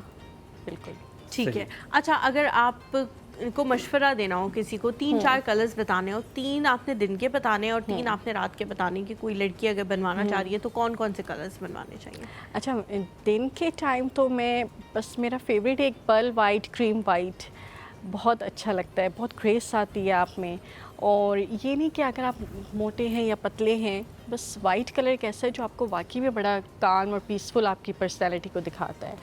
और पाउडर पिंक, पाउडर ब्लूज़, जितने लाइट कलर्स हैं ये सारे, yellow, light yellow, lime colour, ये मॉर्निंग के टाइम अच्छे लगते हैं। डन हो गया। और जितने रात के कलर्स हैं वो सबको पता है, बस ब्लैक सबसे पहले माइंड में आता है क्योंकि वो आपको इतना स्लिम और एकदम से स्किनियर दिखाता है। तो एवरीबडी, हर औरत चाहती है कि शी वेयर्स ब्लैक। तो ब्लैक में ग्रेस भी आती है, एलिगेंट भी लगती है, और रात को पहनना वैसे ही अच्छा लगता है। ठीक है। बहुत तो अच्छा रात लगा के लिए आज, ब्लैक, बड़ा हाँ। मजा आया बातें करते हुए आपसे। और रात के लिए हमने रात ब्लैक के कपड़े हम दोनों दिन में पहन के आ गए। पहन कर आ गए, क्योंकि हमने हर रोज हर नया रंग पहना होता है, तो फिर हमारी भी वो है। आपसे यकीनन दोबारा आपको बुलाएंगे और आपसे बहुत सारी और मजीद बातें करेंगे। हम आपसे पूछेंगे, हमें बताइएगा हमारा कौन सा रंग जो है वो हलीमा या मैं नहीं पहन सकते, कौन सा रंग आपने हमें बताना है। आपका बहुत बहुत शुक्रिया सोनिया, इंशाल्लाह ताला दोबारा आपसे Thank you so much for coming. All the very best and more power to you. Allah Taala आपको और तरक्की दे आपके बिजनेस में। आपसे मुलाकात करते हैं इस ब्रेक के बाद। ब्रेक के बाद हाजिर होंगे, हमारे साथ नए मेहमान होंगे, आपने कहीं नहीं जाना, रहिए हमारे साथ एक और से।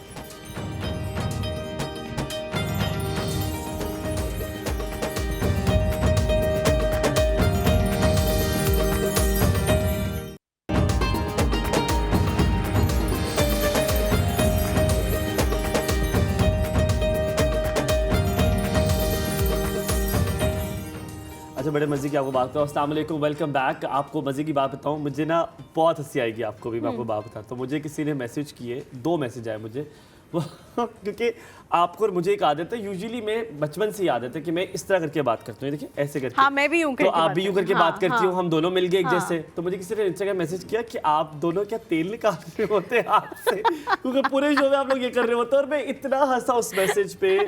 आप ये बात माने, मैं आपको दोबारा ये बात बताऊं कि आप लोग के मैसेज हम यकीनन पढ़ते हैं, बट क्योंकि रिप्लाई करने के वक्त वो इतना, it takes so much of time to reply to so many platforms. और अल्लाह माफ करे, और फिर बहुत सारे मैसेजेस हुमायूं अदर्स में चले जाते हैं ना, फिर वहां से खोल के आपको देखने पड़ते हैं कि किसके मैसेजेस हैं, क्या है क्या नहीं है। अच्छा, मुझे पता क्या डर होता है, लेकिन हर किसी को रिप्लाई नहीं किया जा सकता। हलीमा, मुझे डर ये होता है कि अगर मैंने रिप्लाई किया तो शायद मेरा बहुत शॉर्ट रिप्लाई हो, मैं रूड लगूं कि कम है, तो उस सिलसिले में जो है, और फिर हो सकता है हम एक दफा तो रिप्लाई कर दें, लेकिन बार बार रिप्लाई करना और भी ज्यादा मुश्किल हो जाता है कि आप हर टाइम उनको रिप्लाई करते हैं। हम तेल नहीं निकाल रहे, तेल नहीं निकाल रहे हम।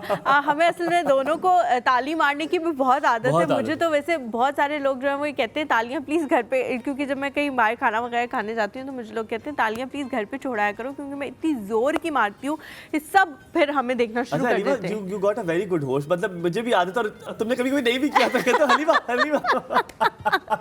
नहीं, लेकिन अब हमारी मैच हो गई है, हम दोनों का हाथ आ रहा होता है इस तरह का। अच्छा जी, थेरेपी के हवाले से बात करें। हंसी की बात हम हमेशा इसलिए करते हैं, कोई इस तरह की बात आप लोगों को इसलिए बता देते हैं क्योंकि हंसना भी एक तरह की थेरेपी है, और इसे दुनिया की बहुत पावरफुल थेरेपीज़ में से एक थेरेपी माना जाता है कि अगर आप दिन में लाफ्टर थेरेपी को कि दिन में आप 2 से 3 कहकहे लगाकर अगर हंस लें तो आपके अंदर जितनी भी हार्मोन्स जो हैं, वो नेगेटिव एनर्जी या कोई नेगेटिव थॉट जो आपके दिमाग में है या कुछ भी इस तरह का होगा, वो मर जाएगा, वो ख़त्म हो जाएगा, और आपके अंदर हैप्पी हार्मोन्स जो है वो जनरेट होना शुरू हो जाएंगे। और बहुत सारी इस तरह की चीज़ें जो हैं वो अब रिसर्चेस भी आना शुरू हो गई हैं कि अगर आप नेगेटिव रहते हैं और कॉन्टीन्यूसली आप नेगेटिव रहते हैं, आउटर फैक्टर्स की वजह से ही कोई भी इंसान आपने लाफ्टर की बात की, सिर्फ एक इनपुट देते इससे पहले आप गेस्ट अनाउंस करें। एंजेलिना जूली का पता होगा आपको, एंजेलिना जॉली कहते हैं, उन्हें जूली भी कहते हैं। एंजेलिना जूली ने तकरीबन 75 लाख पाकिस्तानी खर्च किए थे, ये 2013 की बात है। 75 लाख रुपीस अपनी स्माइल को खूबसूरत बनाने के लिए, ताकि वैसे लोग उनको उनको देखें और वो खर्च करने की जरूरत नहीं थी। वो वैसे ही बहुत ज्यादा खूबसूरत औरत है और उनकी बहुत ज्यादा वो ऐसी थी नहीं, बिल्कुल खूबसूरत ही है वो हमेशा से। एमीना फजूल में ये बहस छेड़े। बहुत सारे और भी जी, लोग हैं जो खूबसूरत हैं, समझ तो गई होंगी आप भी समझ गए। अच्छा जी, हम लोग थेरेपी के हवाले से बात कर रहे हैं। मैरिज काउंसलिंग के हवाले से बहुत ज़्यादा लोगों को थेरेपी लेने की ज़रूरत पड़ जाती है, क्योंकि अक्सर फिर वही बात आ जाती है कि जब हम शादी करने लगे होते हैं तो हम देखते हैं ज़ाहिरी खूबसूरती के कोई इंसान कैसा लग रहा है, लेकिन वो सिर्फ जब एल्बम बन के आती है ना, उसके बाद वो खूबसूरती जो है वो एक साइड पे चली जाती है और उसके बाद आपने उस इंसान की आदतों के साथ रहना होता है। तो आदतें ऐसी होती हैं कि रहा नहीं जा रहा अब उस बंदे के साथ, तो फिर क्या किया जाए? फिर थेरेपी आ जाती है, काउंसलिंग आ जाती है और बहुत सारी इस तरह की चीज़ें आ जाती हैं जिसके लिए एक्सपर्ट्स मौजूद है आपको हेल्प करने के लिए। आपने बस ये करना है कि उनको थोड़ा सा रीच आउट करना है और बहुत सारी चीज़ें जो है वो आसान हो जाएंगी। इसी तरह के एक एक्सपर्ट हमारे साथ मौजूद है, उनसे आपकी बात कराएंगे। आप कॉल करके भी कुछ पूछना चाहें तो पूछ सकते हैं। हमारे साथ मौजूद हैं जी ज़ारा मकबूल। अस्सलाम वालेकुम ज़ारा, कैसी हैं आप? बिल्कुल ठीक ठाक, वालेकुम सलाम, गुड मॉर्निंग। सुबह बखैर। ज़ारा, पहला सवाल मेरा यही होगा जो मैंने अभी अपने इंट्रोडक्शन में भी कहा है कि जब हमारी शादी होने वाली होती है तो हम उस इंसान की ज़ाहिरी खूबसूरती देखते हैं और फिर बाद में रहना पड़ जाता है उसकी आदतों के साथ जो अब रहा नहीं जा रहा। तो अब अगर किसी के साथ ऐसा हो गया, चाहे लड़की है चाहे लड़का है, कि अब रहा नहीं जा रहा उसकी आदतों के साथ, तो कैसे थेरेपी के लिए आए? क्योंकि लोग एकदम से कहते हैं कि एकदम से भी इस नतीजे पे नहीं पहुंचना चाहिए कि अब मुझे थेरेपी की ज़रूरत है। तो क्या वो पॉइंट है जब उसे पता लग जाना चाहिए कि अब मुझे किसी एक्सपर्ट के पास जाना चाहिए? आई थिंक सबसे पहले जब भी आपने बात की है, आई थिंक वो ज़्यादा इंपॉर्टेंट एड्रेस करना, जो आपने कहा कि अब हमें कब पता चलेगा कि हमें थेरेपी की ज़रूरत, कि हम इस नतीजे पे पहुंच गए हैं कि हमें थेरेपी की ज़रूरत पड़ जाए। तो at least how I understand what you have said is कि थेरेपी की सबसे पहले लोगों की परसेप्शन क्या है, कि वो कोई ऐसी, यानी कि इतनी कोई एक बुरी चीज़ अब हमारे पास हो गई है। मुझे एटलीस्ट यही समझ आया है, मोस्टली मेरे इर्द गिर्द लोग भी उसके बारे में ऐसे बात करते हैं कि बहुत ही मतलब हम खुद से मैनेज नहीं कर पा रहे, तो अब हमें अनफॉर्चुनेटली थेरेपी में जाना पड़ेगा। तो आई थिंक इससे सबसे इंपॉर्टेंट बात ये है, whether it is marriage counselling या आपने इंडिविजुअल काउंसलिंग के लिए जाना है, कि आपकी थेरेपी की अंडरस्टैंडिंग चेंज हो, कि उसके लिए आपको प्रॉब्लम फेस करना ज़रूरी नहीं है। You don't need to have a problem to be in therapy। Therapy में बेसिकली जब मेरे पास भी क्लाइंट्स आते हैं, जिससे मैं एक्सप्लेन करती हूँ कि उसमें 3 स्टेजेस हैं। स्टेज नंबर 1 है कि आपकी अवेयरनेस हो कि आप हैं कौन। अब इसमें बहुत से लोग कहेंगे कि क्या मतलब, मुझे मालूम है कि मैं कौन हूँ, लेकिन आप जिस मर्जी इंसान की हिस्ट्री उठा लें, आपकी बहुत सी हैबिट्स, जिनको हम हैबिट्स कहते हैं, वो आपके हालात की वजह से बनती हैं। सो फॉर एग्जांपल, अगर एक घर में एक फादर बहुत ही गुस्से वाले हैं, एक अल्फ़ा मेल हैं, और आपने अपनी वालदा को एक बहुत ही खामोश और पैसिव इंसान देखा है, तो एक बच्चा अनकॉन्शियसली, जिसका कॉन्शियस डिसीजन नहीं होगा, वो कहेगा कि मैं चुप रहूँगी या चुप रहूँगा तो मैं सेफ़ हूँ। दूसरा बच्चा कहेगा कि नहीं, मैं एक्ट आउट करूँगा और टेंशन लूँगा तो फिर मुझे नहीं। अब ये सारे जो हैं, ये हालात की वजह से पर्सनालिटी बनेगी और हैबिट्स बनेगी। या जैसे हम कहते हैं जी इंट्रोवर्ट्स हैं, बुक्स का बहुत शौक है, अगेन एक बच्चा खौफ महसूस कर रहा है तो वो चुप करके कमरे में he'll become a reader और he'll become a writer। So therapy में स्टेज 1 ये होती है कि जो आपकी हैबिट्स बनी है, क्या वो सारी हैबिट्स आप एक आपकी कोर पर्सनालिटी का हिस्सा है, या वो आपके हालात ने आपकी हैबिट्स बनाई हैं, और किसी ना किसी स्टेज पे वो आपकी हैबिट्स आपके अगेंस्ट काम करना शुरू कर देती है। सो फॉर एग्जांपल, वो बच्चा जो सोच रहा है कि मेरे फादर के एंगर इश्यूज़ हैं, मेरी अम्मी बहुत पैसिव है, तो वो अपनी अम्मी की पैसिव पर्सनालिटी को अडॉप्ट कर लेगा, वो पीपल प्लीजर बन जाएगा और किसी को उसको नो करना आसान नहीं होगा। और अब अगर वो ऐसे प्रोफेशन में आ जाता है, in fact for any profession you need to have a voice, आपको अपनी आवाज़ को पहचानना ज़रूरी है। तो थेरेपी किस चीज़ में हेल्प करेगी? वो आपको ये हेल्प करेगी कि आपकी वो आवाज़ जो आपने बचपन में लूज़ कर दी थी because of your father's anger, how do you find it again? So step 1 is to find out कि मेरी एक्चुअली पर्सनैलिटी क्या है। ये क्या ये वही है जो मैं लेके दुनिया में आया हूँ, कि या मेरे हालात ने मेरी ये पर्सनैलिटी बनाई है? आपको क्या लगता है कितने % ऐसे लोग हैं जो जिनको पता है कि वो क्या हैं? क्योंकि आप किसी से पूछेंगे ना तो वो ऑफेंड हो जाएगा। 100% को नहीं। देखिए फिर अगेन पर्सनैलिटी के ना, आप इसको लिटरली ये समझे कि जैसे वो लिटिल पीसेज हैं जो पर्सनैलिटी पे बनते हैं। कुछ पीसेस बिल्कुल वही होते हैं जो हमारी कोर पर्सनैलिटी में, जिसको कहते हैं ना नेचर चेंज नहीं हो सकती, वो नेचर के पार्ट्स हैं। लेकिन जो नर्चर वर्सेस नेचर की एक बहस होती है कि कुछ पार्ट्स वो इस पर्सनैलिटी ठीक है जो आपने अपनी पेरेंटिंग स्टाइल की वजह से अडॉप्ट की हैं, बचपन की किसी एडवर्सिटी की वजह से की है। तो थेरेपी की फर्स्ट स्टेज है अवेयरनेस। सेकंड ये कि जब आप थेरेपिस्ट के पास आते हैं वो आपको पूरा इस प्रोसेस को अंडरस्टैंड करने में हेल्प करता है। आपको फॉर एग्जांपल मेरे पास एक क्लाइंट आई है जिनको नो कहना मुश्किल है, मैं अपने साथ उनको इंटरेक्शन में कहीं ना कहीं चैलेंज करूँगी। मैं कहूँगी बस आपने मंडे को आना है, शील से okay I will come on Monday, and if I से टू हर नहीं आपने ट्यूसडे को आना, she'll say Tuesday, and I will say no you need to challenge me, you need to hold your ground. तो वो एक anxiety होती है एक पुरानी पर्सनैलिटी से नई पर्सनैलिटी में जाने की, and that's when people transform. So therapy everybody whoever can afford to, because I know कि उसके ना कॉस्ट अटैच है, लेकिन फिर वो एक प्रायोरिटी की बात आ जाती है कि आप जानने तो सही कि क्योंकि आप अपने इर्द गिर्द देखिए कौन सा इंसान है जो कम्प्लीटली सेटल्ड है अपने अंदर। वो इसीलिए नहीं है क्योंकि इस लाइक आप ऐसे कपड़े पहन के किसी पार्टी पे चले गए जो आपको पसंद ही नहीं है, तो आप सारा वक्त अनकम्फर्टेबल होंगे ना।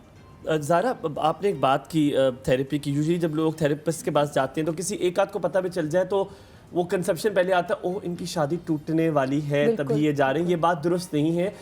अब जो सवाल है मेरा करने वाला, कभी कभी कोई मसला नहीं होता, बोरियत हो जाती है। आप एक इंसान के साथ कहते हैं यार लाइफ में कुछ नहीं है, अब जिंदगी बोर है, उस वजह से शादी टूट जाती है। वो एक्स फैक्टर मिसिंग होता है। वो एक्स फैक्टर मिसिंग होने के लिए भी आप थेरेपिस्ट के पास जा सकते हैं, आप अपने आप को एक्सप्लोर कर सकते हैं। ये बात दुरुस्त है? देखिए दो बातें आपने की। पहले आपने कहा कि ज़रूरी नहीं कि शादी टूटने वाली हो। 9 out of 10 कपल्स उसी वक्त आते हैं जब उनको लगता है कि अब हम, क्योंकि उनकी अगेन अंडरस्टैंडिंग थेरेपी के बारे में ये है कि अब जब कुछ भी नहीं हो रहा, फैमिली ने इंटरवेंशन कर ली है, which is great. I think एक उसके अंदर मैं जैसे हमेशा कपल्स को कहती हूँ कि आपकी commitment to therapy is commitment to marriage. बहुत से कपल्स एक सेशन में आएंगे फिर हस्बैंड आना बंद हो जाएगा, तो उससे काफ़ी आइडिया हो जाता है कि इनके कमिटमेंट टू मैरिज कितनी है। एक बात। दूसरी बात है जो आपने अभी बात की बोरियत को अगेन अगर आप एक इंडिविजुअल पर्सपेक्टिव से देखें, एक बड़ी ज़बरदस्त बुक है, मैं हर एक को रिकमेंड करती हूँ, द रोड लेस ट्रैवल्ड। उसकी 10 मिलियन कॉपी, अब तो खैर 20 मिलियन हो चुकी होगी। The road less travelled, it's one of the best books that I have read. हाँ, स्कॉट पेक की है। तो उसमें पूरा कोई कितने सारे सफ़े जो एक चैप्टर है वो लेजीनेस के ऊपर है। लेजीनेस क्या होता है? लेजीनेस इज़ अगेन जो बोरियत है कि अब आप बैठे में आपके अंदर एक खालीपन है, तो वो एक सॉर्ट ऑफ डिप्रेशन की फॉर्म भी है कि आपकी मोटिवेशन नहीं है, आप ज़िंदगी से कनेक्ट नहीं करना चाह रहे, आप एक चीज़ कर रहे हैं आपका दिल नहीं लग रहा, आप शॉपिंग कर रहे हैं थोड़ी देर बाद उससे भी आपका दिल उठ गया है। That is again some sort of trauma, some sort of life situation. Zara, मेरे सवाल को पूरा क्लियर कर दीजिएगा। मैं चाह रहा हूँ कि जैसे सुबह उठते हैं, खाना खाते हैं, मियाँ भी बात करते हैं, मियाँ ऑफिस चला जाता है, फिर वापस आता है, खाना खाता है, रात को सोते हैं। ये हर पाकिस्तानी मैरिज जितना मैं जानता हूँ, जितना मैं जब पढ़ रहा था, आप मोनोटनी की बात कर रहे हैं, एक ही जैसा चल रहा है। वो मैरिज में जो मैरिज से पहले होता था, मतलब आई एम सॉरी मैं ये बात कर रहा हूँ कि शादी से पहले जब मंगनी हो गई थी और मंगनी और शादी के वक्त था, वो बड़ा एक्साइटमेंट वाला टाइम था। यकीनन मिले नहीं होते, वो भी एक्साइटमेंट होती है, लेकिन आपको वो एक्सपेक्टेड शादी में क्यों खत्म कर देते हैं? देखिए एक बात ये कि ये एक इसमें कोई, और मेरे ख्याल में इसको एम्ब्रेस करना चाहिए कि marriage is a reality, it's a complicated relationship to navigate.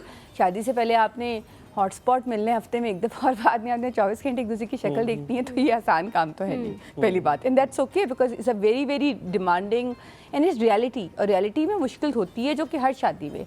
जहाँ तक बोरियत की बात रहेगी है कि हर इंसान की एक हायरार्की है नीड्स की, जिसमें सबसे बेसिक नीड ह्यूमन कनेक्शन की है। तो ये मुमकिन नहीं है कि आपकी वो आप कहें कि नहीं यार मेरा दिल अब उठ के है, उसकी वजह कोई ना कोई ऐसे फैक्टर्स होंगे जो आप एड्रेस नहीं कर रहे। वो ये नहीं है कि आप बोरियत है और आपके पास बातें खत्म होंगी, आप एक्चुअली कनेक्ट ही नहीं करना चाह रहे दूसरे इंसान की तरफ, और आप कह रहे हैं कि नहीं यार अब हम क्या करें। तो उसमें it's not as simple as कि शादी का स्पार्क खत्म हो गया है। ठीक है, इम्तियाज साहब हैं जी हमारे साथ कराची से। अस्सलाम वालेकुम।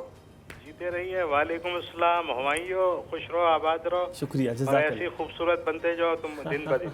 बहुत शुक्रिया, जज़ाकल्लाह, अल्लाह ताला खुश रखे आपको। असल में मैं तो आप लोगों को हमेशा अप्रिशिएट करता हूँ कि कोई टॉपिक आप लोग छोड़ते नहीं है, और आई थिंक कि आप लोग मैरिज काउंसलिंग की बात कर रहे हैं। जी जी बिल्कुल बिल्कुल ठीक कह रहे हैं। असल में देखिए, मैं उस शख्स को या उस मियाँ बीवी को बड़ा, या उस कपल को बड़ा ही मतलब कम नसीब समझूंगा जो प्यार मोहब्बत से ना रह सके।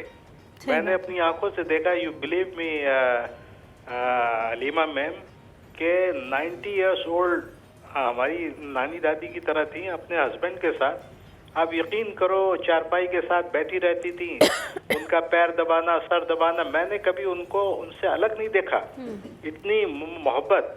तो इसके लिए दोनों जनों को ना दोनों जनों को स्टार्टिंग से ही एक दूसरे को अपने ऊपर लाजिम मजलूम करना चाहिए और इधर उधर देखने के बजाय सारी प्यार सारी खूबसूरती वाइफ को हस्बैंड में ढूंढनी चाहिए और हस्बैंड को वाइफ में ढूंढनी चाहिए। आप यकीन करो दुनिया जन्नत नज़ीर बन जाएगी।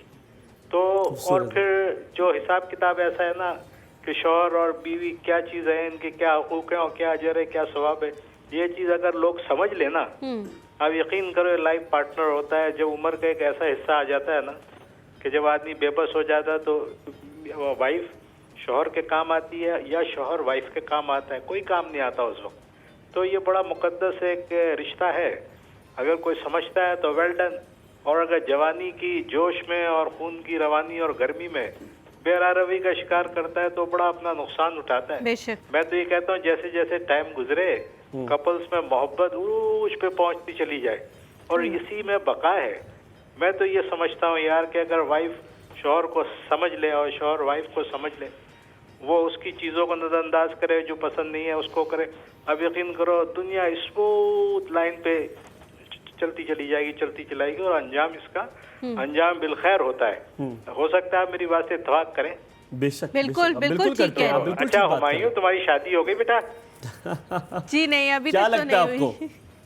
आपको क्या लगता है? यार मुझे तो लगता है कमारे लौड़े हो तुम। बिल्कुल कमारे हैं बिल्कुल अभी ठीक अल्लाह कहा आपने, आपके पैदा तजुर्बे ने करे। बिल्कुल सही कहा। आमीन। और अपनी शादी में हम लोगों को बुलाना, हम लोग भंगड़ा डालेंगे, पैर में तकलीफ है फिर भी लंगड़ाते सर हम भंगड़ा डाल ही देंगे इंशाल्लाह ताला। अल्लाह ताला को सलामत रखे। अल्लाह ताला वो दिन लेके आए, जल्द लेके आए और किसी नेक इंसान से आपका पाला डाले। बहुत शुक्रिया कॉल करने के लिए। मतलब पाला पड़ जाए आपका किसी नेक इंसान से। हाँ, कैसे अल्फाजों का चुनाव कर रही है हलीमा जुल्फिकार। मतलब इकट्ठे खुशनसीब नहीं, होगा वो इंसान जो मेरे साथ हो जाए जुड़ेगा। आपके साथ। अच्छा ज़ारा, एक बहुत सादा सा सवाल है। मर्द जो हैं वो अक्सर ये समझते हैं कि इनकी तमाम ज़रूरियात पूरी हो रही। ज़रूरियात से मेरा मकसद है कहने का कि कपड़े, खाने पीने की हर चीज़ इनके पास है तो बस, और ये हमसे कुछ ना मांगे। हालांकि कभी कभी जैसे आपने कहा कि जो ह्यूमन कनेक्शन है उसकी ख़वातीन को ज़रूरत होती है। वो ये कहती हैं कि आप ठीक है, हम नहीं आपको कहते कि आप अपने ख़ानदान वालों को गलत कहना शुरू कर दें किसी और को। हम चाहते हैं कि आप सिर्फ हमारी बात सुन लें कि आज फ़लाँ ने मुझे ऐसे कह दिया, ये हो गया, अच्छे मूड से सुन लें कि हाँ तुम ठीक कह रही हो, लेकिन मैं अब उनको कुछ कह नहीं सकता उम्र के इस हिस्से में जिसने भी ये बात कही है। लेकिन मर्द कहते हैं कि तुम्हारे पास सब कुछ तो है, मैंने तुम्हें इतना सजा सवार के रखा हुआ, और तुम्हें क्या चाहिए। तो वो ऐसे मर्द को आप किस तरह से समझा सकते हैं कि मुझे ये नहीं चाहिए कि तुम मेरे लिए कपड़े महंगे महंगे ले लो या जूते ले लो, तुम मैं एक सीज़न में एक कपड़े भी ले दोगे तो मैं उसमें खुश रहूँगी, लेकिन प्लीज़ मेरी बात सुन लिया करो जो मैं रोज़ आपसे कहना चाहती हूँ। इसी इट लिंक्स टू, मुझे हंसी इसलिए आ रही है कि वो मर्द यकीनन कहीं और ये बातें सुन रहे होंगे इसलिए क्योंकि नीड फॉर कंपेनियनशिप है, ठीक है। आई डोंट वांट कि इस बात के पीछे आप ख़वातीन सोच रही हैं जितनी सुन रही हैं कि शायद कोई ना कोई अब हमें उनके फ़ोन में जाके चेक करने की ज़रूरत है, कोई और है। हाँ, कि देखिए नीड फॉर कंपेनियनशिप तो होती है। मैं अगेन इसी बात पे आ रही हूँ कि बिल्कुल होता है। बहुत सी ऐसी women who come to me and जैसे कि हमें इमोशनल कोई हमारे पास स्पेस नहीं है, क्योंकि इस नॉट कि आप सिर्फ गॉसिप करना चाह रहे हैं और आप किसी की बात करना चाह रहे हैं, आपकी एक इमोशनल इंटीमेसी की नीड है कि you want to be heard, you want to be scene.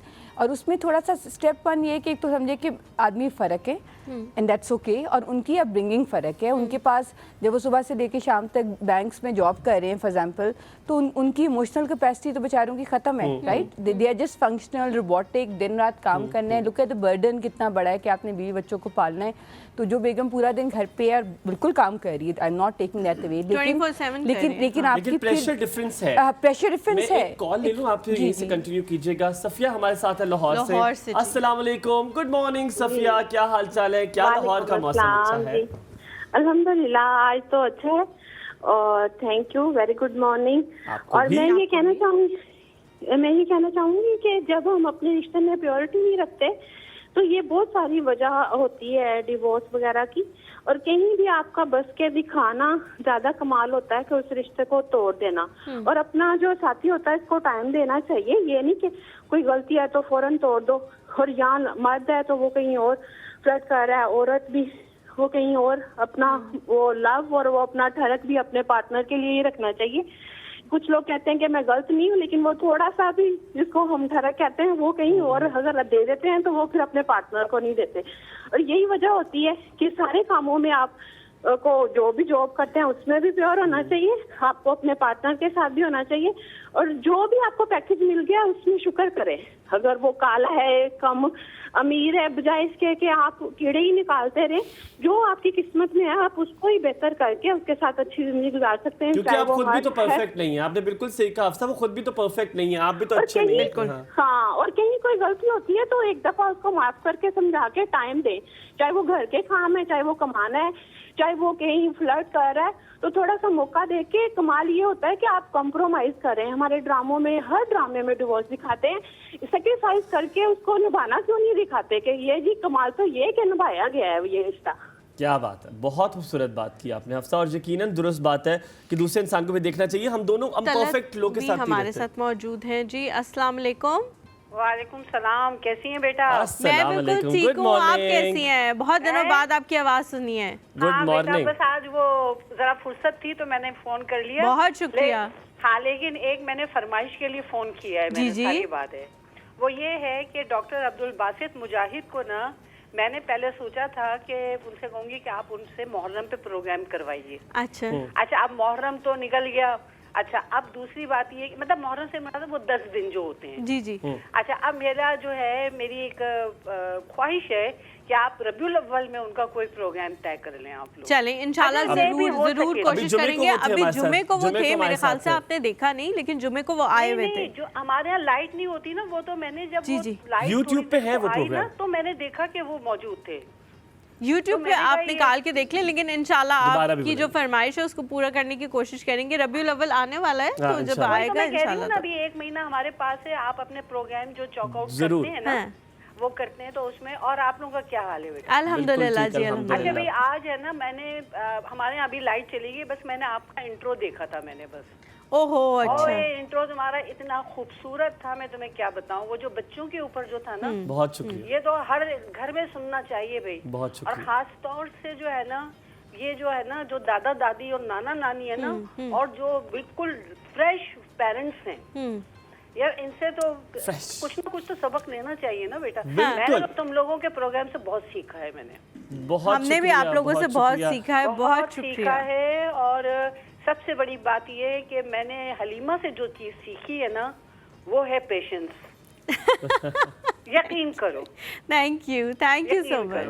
बहुत हमारे दूसरे साहबजादे भी अच्छे हैं, बहुत अच्छे, बहुत साहबजादे बहुत अच्छे हैं, लेकिन साहबजादे जो है ना, जरा थोड़ा सा वो हो जाते हैं, थोड़े से फास्ट हो जाते हैं, फास्ट पेस हो जाता है। उसको जो है ना, नहीं ये बात है, बहुत इन्होंने तो बड़ा बहुत ग्रूम हो गए। बहुत शुक्रिया कॉल करने के लिए। लोग असल में हम लोगों की कोशिश होती है कि लोग फोन करके हमारे टॉपिक के बारे में बात करें, लेकिन वो इतनी मोहब्बत करते हैं कि वो हमारे बारे में ज़्यादा से ज़्यादा बात करने की कोशिश करते हैं। बहुत शुक्रिया कॉल करने के लिए। ज़ारा, उस सवाल की तरफ वापस आते हैं जो मैंने आपसे किया था कि लोग जो है वो चीज़ों की कमी को समझ रहे हैं कि कमी है, लेकिन इमोशनल बैगेज की कमी को नहीं समझ रहे कि कोई कमी है। I think just to link with that, मैं इनकी भी बात सुन रही थी इससे पहले जिनकी कॉल आई थी, उनकी भी। देखें, आप एक सिंपल चीज़ है, शादी में 2 लोग हैं और उसमें शादी की बहुत सारी फैक्टर्स होते हैं। आपकी फ़िज़िकल नीड्स हैं, आपकी इमोशनल नीड्स हैं, आपकी नीड फॉर कंपेनियनशिप है। एक अगर मैं से आप पूछे कि जी what's the basis of a good marriage, तो ये है कि दोनों लोगों की एक पहली बात है कि कमिटमेंट हो टुवर्ड्स ईच अदर, जिसके अंदर आपकी ऐसी स्पेस हो कि इंसान जो चाहे अपने पार्टनर से बात कर सकें, आपको डिसमिस ना किया जाए, आपको ये ना कहा जाए कि मैं अब बहुत एग्जॉस्टेड हूँ तो मैं सुन नहीं सकता। श्योर, अगर आप एग्जॉस्टेड है तो दूसरा ख्याल कर ले और घंटे बाद बात कर ले। लेकिन इससे भी जो इम्पोर्टेंट चीज़ है, जो मैंने बहुत सारे कपल्स में अपने इर्द गिर्द देखा है कि लोग पर्सनल रिस्पॉन्सिबिलिटी नहीं लेते। देखें, अगर आप रिलीजन की भी थोड़ी सी बात करूँ तो हज़रत आदम ने पर्सनल रिस्पॉन्सिबिलिटी ली थी तो वो जन्नत में चले गए, और इब्लीस ने नहीं ली थी और ब्लेम किया था तो वो दोज़ख में, राइट। सो मैरिज में if you can learn to take personal responsibility कि व्हाट एम आई ब्रिंगिंग, जो कंट्रीब्यूट कर रहा है, और 9 आउट ऑफ 10 कपल्स के वास्ते ये है कि इट्स ऑल अबाउट दूसरे ने क्या किया है और दूसरे पे ब्लेम है। और दूसरे के ऊपर आप अपने भी अनवांटेड चीज़ों को प्रोजेक्ट कर रहे हैं। तो बस जिम्मेदारी की बात है, उसकी जिम्मेदारी के अंदर आपको इमोशंस की भी स्पेस बन जाएगी, बाकी भी हर चीज़ की बन जाएगी, लेकिन आप जिम्मेदारी उठाएं कि आप कभी कोई ना कोई कंट्रीब्यूशन है इस रिश्ते को ख़राब या ठीक करने में। ज़रा अब बात करें जो मसाइल होते हैं स्पेसिफिकली, अभी भी घर में भी बहुत सारे लोग हैं अभी भी वो जो पहला कदम थेरेपिस्ट की तरफ रखने वाला है वो नहीं रखते, क्योंकि वो डर है, वो खौफ हमने आज ख़त्म करना है। लेकिन उस खौफ से ख़त्म करने से पहले एक स्पेस की बात करेंगे कि मियाँ बीवी को एक दूसरे को स्पेस देनी चाहिए। अगर आपको कोई चीज़ अच्छी लगती है, इसका मतलब ये नहीं है कि आप वो थोपे और कहें ये होनी चाहिए, नहीं, आपको दूसरे का भी ख्याल रखना चाहिए। मैं बहुत छोटी सी बात से करूँगा, अगर कुछ फ्रिज में रखा हुआ पकाने के लिए और उन्होंने अपने लिए बना के रखा और आप वो खा लेते हैं, तो आप पूरा वो खा लेते हैं और आप ये नहीं सोचते वो है तो बहुत छोटी सी चीज़, एहसास करते हैं कि आपकी बेगम का भी हिस्सा है और उससे बहुत छोटी चीज़ है। लेकिन ये बिल्कुल ये भी है और बात बर्दाश्त की भी है। जैसे जो सबसे पहले जिनकी कॉल आई थी कि आप अपने इर्द गिर्द देखें कि लोगों में गुस्सा इतना ज़्यादा है, तो जिस चीज़ को हराम कहा गया है और हर दूसरी शादी में गुस्सा है, औरतें भी बहुत ज़्यादा करती हैं। बाय द वे मतलब मैंने इस फील्ड में आने के बाद देखा है कि women have so much anger. हमेशा आपको लगता है कि फॉर एग्जाम्पल इनफिडेलिटी भी आदमी की तरफ से आ रही है, जो कि बात it's not a fact. Women are equally responsible, बिल्कुल कम नहीं है। इस वक्त मुझे फेमिनिस्ट जो है वो मेरे शक्ल पे फेंकती होंगी डार्ट्स, लेकिन इट्स अ फैक्ट। मैं तो देखती हूँ कि डिसरिस्पेक्ट है ख़वातीन की तरफ से बहुत ज़्यादा है, आदमियों की तरफ से है, एब्यूसिव लैंग्वेज है। ये सब बातें जो है ना, सबसे पहले तो देखें ये जो आप जिस चीज़ की बात कर रहे हैं, एहसास होना, एहसास तो बात की बात है।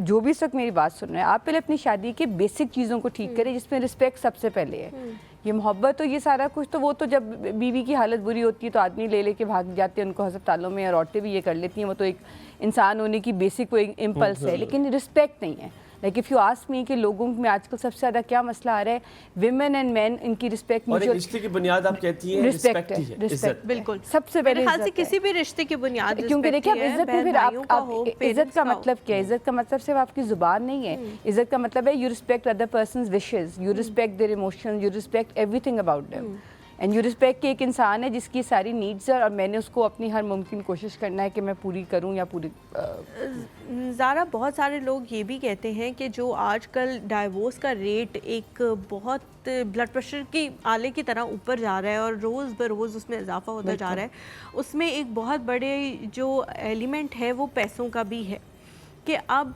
पैसे कमाना मुश्किल हो गया है, ज़रूरियात उस तरह से पूरी नहीं होती। कुछ लोगों ने अपनी ज़रूरियात को भी बहुत ज़्यादा एलिवेट कर लिया है। ये एक बहुत बड़ा फैक्टर बन गया है, ये एक बहुत बड़ा एलिमेंट बन गया है कि फिर एट लास्ट वो औरत ही कहती है कि मेरा 60 साल का बाप तो मेरी हर ज़रूरत पूरी कर रहा था, तुम 30 साल के निकम्मे मेरी कोई ज़रूरत पूरी नहीं कर रहे, तो अब मैं तुम्हारे साथ नहीं रह सकती। मैं काफ़ी ज़्यादा कपल्स के साथ काम करती हूँ, मैंने 1% ये मसला देखा है। ओके, मैं इसको रिफ्रेस कर दूं, अगर आप ज़रा अगर चाहें, वो शायद मैं भी ये कहना चाह रहा हूँ और हम ये कहना चाह रहे हैं, कंपैरिजन, मुकाबला, वो देखा है उसके उससे मैं उसी की बात कर रही हूँ कि वो 1% है। मुकाबला बहुत ज़्यादा नहीं है कि नहीं, लेकिन जो शादियों की जो वजह बन रही है, जिसमें बहुत से लोग कहते हैं कि थेरेपी की वजह से भी अब शादियाँ ज़्यादा टूट रही है, उसकी वजह ये क्या वजह है कि आपकी जब अवेयरनेस आती है और आप एक थेरेपिस्ट के पास जाते हैं, आपके बहुत सारे डीमंस जो आपने बॉक्स में बंद किए हैं जब बाहर निकलते हैं, तो आप रियलाइज़ करते हैं कि you have married this person for the wrong reason, या आप सेल्फ रिस्पेक्ट, फॉर एग्जाम्पल एक औरत आ रही है जिसको उसका हस्बैंड लगातार डिसरिस्पेक्ट कर रहा है, अब वो थेरेपी में जाएगी तो वो अपने आप को रिस्पेक्ट करना सीखेगी, और जिस दिन वो अपने आप को रिस्पेक्ट करना सीखेगी, she will walk out of that marriage. So बहुत से ये भी बहुत एक नैरेटिव है, yes, and maybe it's true as well partly कि आपकी ज़रा एक और, लेकिन ये फाइनेंशियल जो है मैंने एटलीस्ट अपने एक्सपीरियंस में 1% देखा है। ठीक है, मेरे लिए रेड फ्लैग कोई और होगा, हुमायूं के लिए रेड फ्लैग कोई और होगा, आपके लिए रेड फ्लैग कोई और होगा।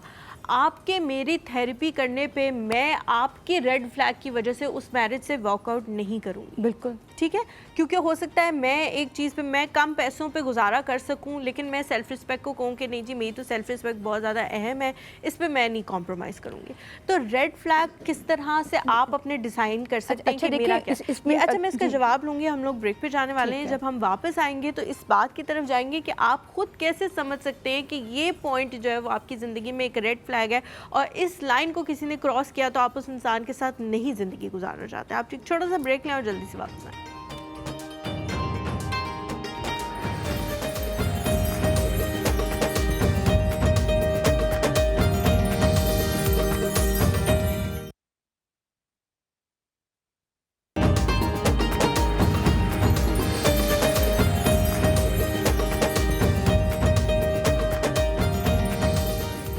जी welcome back after the break. आप देख रहे हैं एक और सुबह खैर जिन्होंने अभी अभी ज्वाइन किया है और जो बिल्कुल चाह रहे हैं कि वो ये कह रहे हैं कि मैंने और हलीमा ने तेल निकालना शुरू कर दिया, हम फिर से तेल निकालेंगे तो से ऐसे कह के बैठ जाते हैं, ऐसे करके बैठ जाते हैं, हम तेल ही निकालेंगे। सो अगर आप अभी तक ऑफिस नहीं गए और आज आपने ऑफिस से छुट्टी कर ली और आपने बहाना बना के छुट्टी की, तो सोशल मीडिया पे आपने कुछ नहीं लगाना, क्योंकि अक्सर लोग बेचारे ये कर देते हैं कि वो सोशल मीडिया पे लगा देते हैं, उसके बाद वो कहते हैं कि जी छुट्टी। अच्छा मैंने ना ज़ारा एक बड़ा मसला जो आपने जिक्र किया, हलीमा के सवाल की तरफ आएंगे जो आपसे उन्होंने ब्रेक से पहले पूछा था।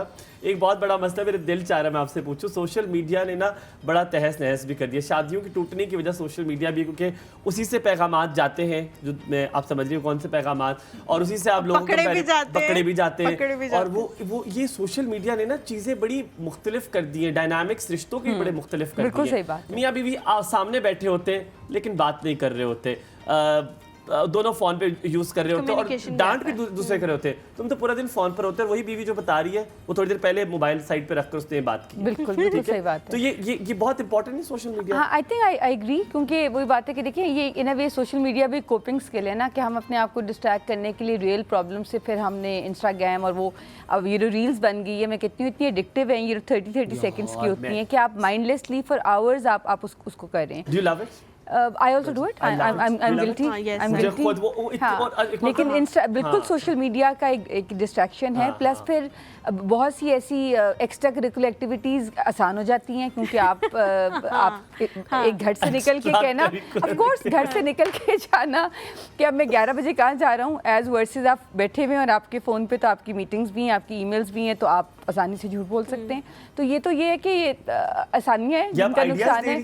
जी ये आप आइडियाज दे रही हैं कि आपको मेल आई हुई है उसमें एक सेपरेट प्रोग्राम हो सकता है आइडियाज दे रहे हैं। अच्छा Zara, coming back to my question कि रेड फ्लैग जो है वो इंसान खुद कैसे डिटरमिन कर सकता है कि ये चीज़ मेरे लिए रेड फ्लैग है और ये लाइन अगर किसी ने क्रॉस की तो अब मैं इसके साथ नहीं आई थिंक इसके लिए कोई रेड फ्लैग डिटरमिन करने के लिए doesn't have to be like a conscious, वो ऑटोमेटिकली हो जाएगा, वो आपकी बैकग्राउंड पे होगा। सो फॉर एग्जांपल अगर हम इनफिडेलिटी की बात करें और एक इंसान आता है थेरेपी में जो एक बहुत मॉडर्न और प्रोग्रेसिव घर से आता है, मेरे पास ऐसे लोग आते हैं, उनके लिए वो इतना नो नहीं है एज़ कम्पेयर टू एक मिडिल क्लास फैमिली से। तो वही बात है कि रेड फ्लैग्स आपकी बैकग्राउंड से रिलेटेड है।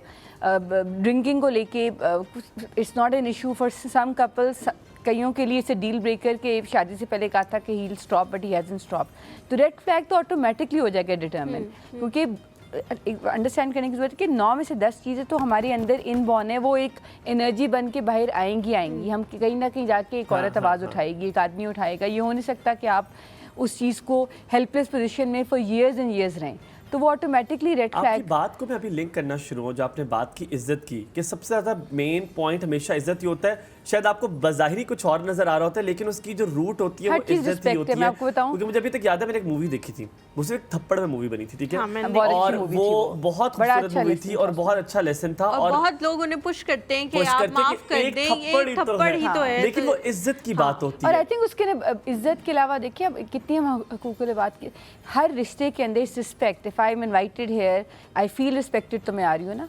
अगर मुझे लगे कि मेरे टाइम की वैल्यू नहीं है, एक और चैनल जिसका मैं नाम नहीं लूँगी, लेकिन मैंने वहाँ जाना इसलिए बंद कर दिया कि अगर 9 बजे कहते थे तो 10:30 में वो 10 मिनट का स्लॉट दे रहे हैं, तो I felt that my time is not respected. I think you also know my what, because I have invested 10 years in this profession, so my time has to be respected, right? Everything is respect। और respect में फिर क्या है, respect में आप बात किस तरह करते हैं, आपका लहजा कैसे है। आप अभी दोनों अपने हाथों की बात कर रहे थे, तो बॉडी लैंग्वेज है ना, अब even I was doing that, तो हम क्यों इसको कर रहे होते हैं, क्योंकि इसके it's a way to soothe ourselves as well, because at the end of the day this is a live programme.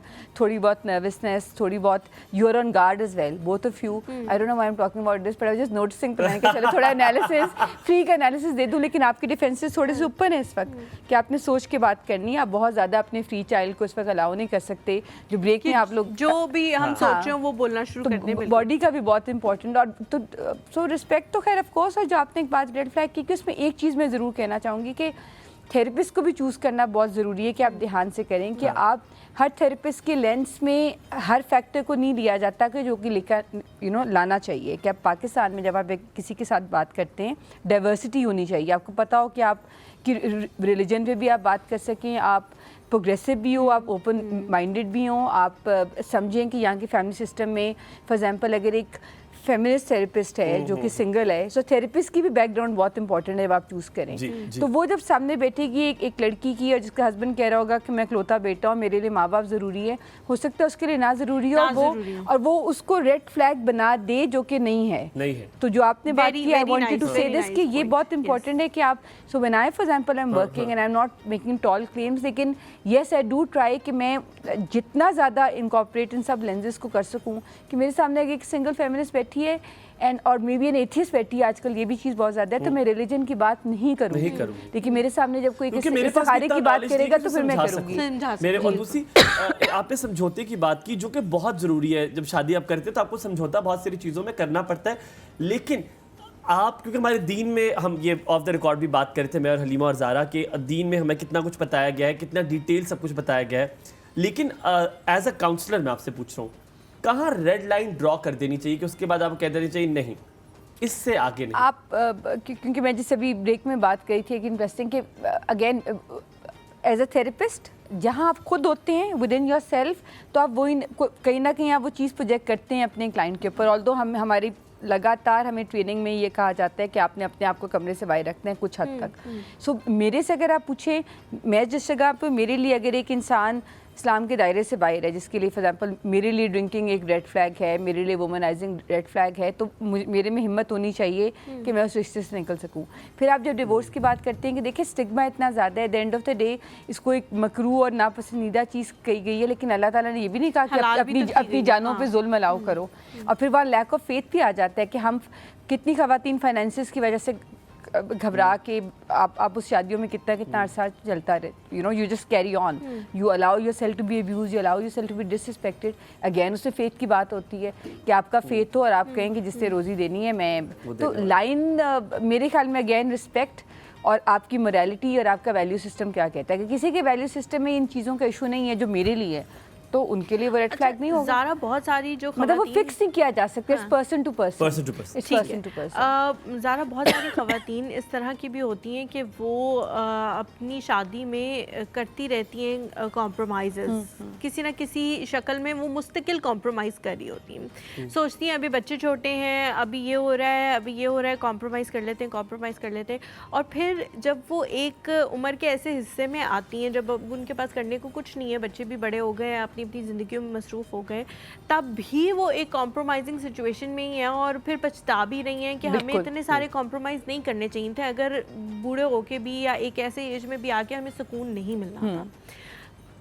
लेकिन कुछ लोग कॉम्प्रोमाइज़ के बाद एक अच्छी ज़िंदगी भी गुजारते हैं। हाँ, लोग थेरेपी के बगैर भी ट्रांसफॉर्म हो जाते हैं। लोगों को कैसे ये कई दफ़ा ज़िंदगी सोच सकते हैं कि मेरा कॉम्प्रोमाइज़ करना एक ना एक दिन मुझे कुछ अच्छा देगा, और फिर हम एक एज में आके ये नहीं सोच रहे होंगे कि क्या फ़ायदा हुआ कॉम्प्रोमाइज़। देखिए कॉम्प्रोमाइज़ का it's a good question. Compromise में भी दो चीज़ें, एक होता है कि आपके पास आप एज अ चॉइस कहें कि मैंने कॉम्प्रोमाइज़ करना है। सो फॉर एग्जाम्पल मैं एक शादी में हूँ जिसमें मेरे I am not married too, मतलब like my husband is not good, लेकिन वो बाप बहुत अच्छा है, तो मैंने ये कॉन्शियस चॉइस ली है कि मैं इस शादी को चलाऊंगी क्योंकि मेरे बच्चों के लिए एक बेहतरीन बाप है, मेरे लिए बदतरीन खावंद है, लेकिन बाप बहुत बेहतरीन है। तो आप एक कॉन्शियस, तो वो एक और पर्सपेक्टिव होता है, उसमें आप इतना अनसेटल फील नहीं करते 50s में जाके 60s में, जहाँ इंसान औरतें आदमी हेल्पलेस फील करते हैं ना कि मजबूरी का जो एलिमेंट आ जाते हैं उसके अंदर बहुत मुश्किल है। और आपने जैसे कहा बहुत सारे, अब आप नोटिस करें कि हम जैसे शुरू में हमने एक बात भी की थी कि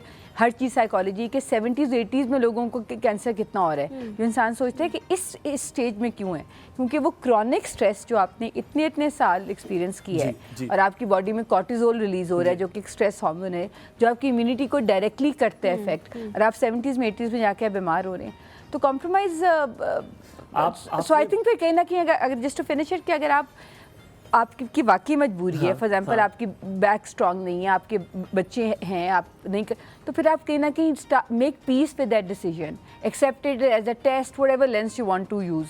यू कैन, हमारे लिए अपने आप को ये कहना कि अल्लाह का टेस्ट है, तो हम काफ़ी लोग इस पे इत्मीनान कर लेते हैं, उनमें सब्र आ जाता है। अगर आप उसको किसी और लेंस से देखना चाहते हैं कि अच्छा यार इसमें ये वो चीज़ें इसकी वजह से मैं रुकी हुई हूँ कि एटलीस्ट मेरे पास सपोर्ट है, छत है, मुझे काम करने की इजाज़त है, लेकिन वैसे मेरी मैरिज इज़ नथिंग, सो फिर then start making peace with wherever you are. Start accepting. Acceptance का भी बहुत मसला है। अब जो बात और जो मुश्किल ही बहुत है जी, आपने जो साइकोलॉजी की बात की ना, जो दिमागी मसाइल की आपने बात की कि उसकी वजह से कितनी चीज़ें लीड टू सो मेनी बीमारियां, इस हवाले से बात करेंगे। वापस ब्रेक में यहाँ जाएंगे और वापस आएंगे। आपने कहीं नहीं जाना। हमारे साथ मौजूद है ज़ारा, जो कि मैरिज काउंसलर है। स्टे विद अस।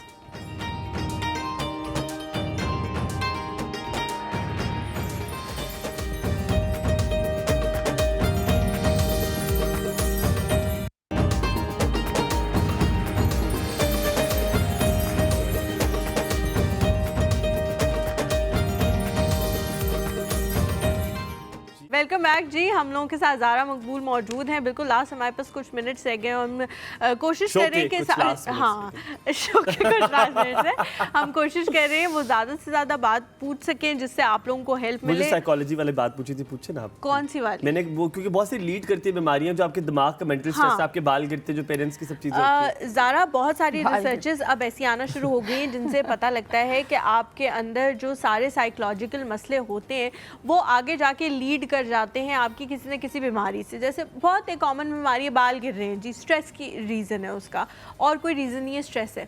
इसी तरह आगे जाके जैसे आपने कहा कि 70 साल की उम्र में, 60 साल की उम्र में आपको कैंसर डायग्नोज हो रहा है, उसकी भी शायद यही रीज़न है कि आपके अंदर इतनी चीज़ें रही हैं, आपने अपने आपको इतना स्ट्रेस आउट किया है कि अब उसने वो शक्ल इख्तियार कर ली है। तो इससे कैसे बचा जा सकता है?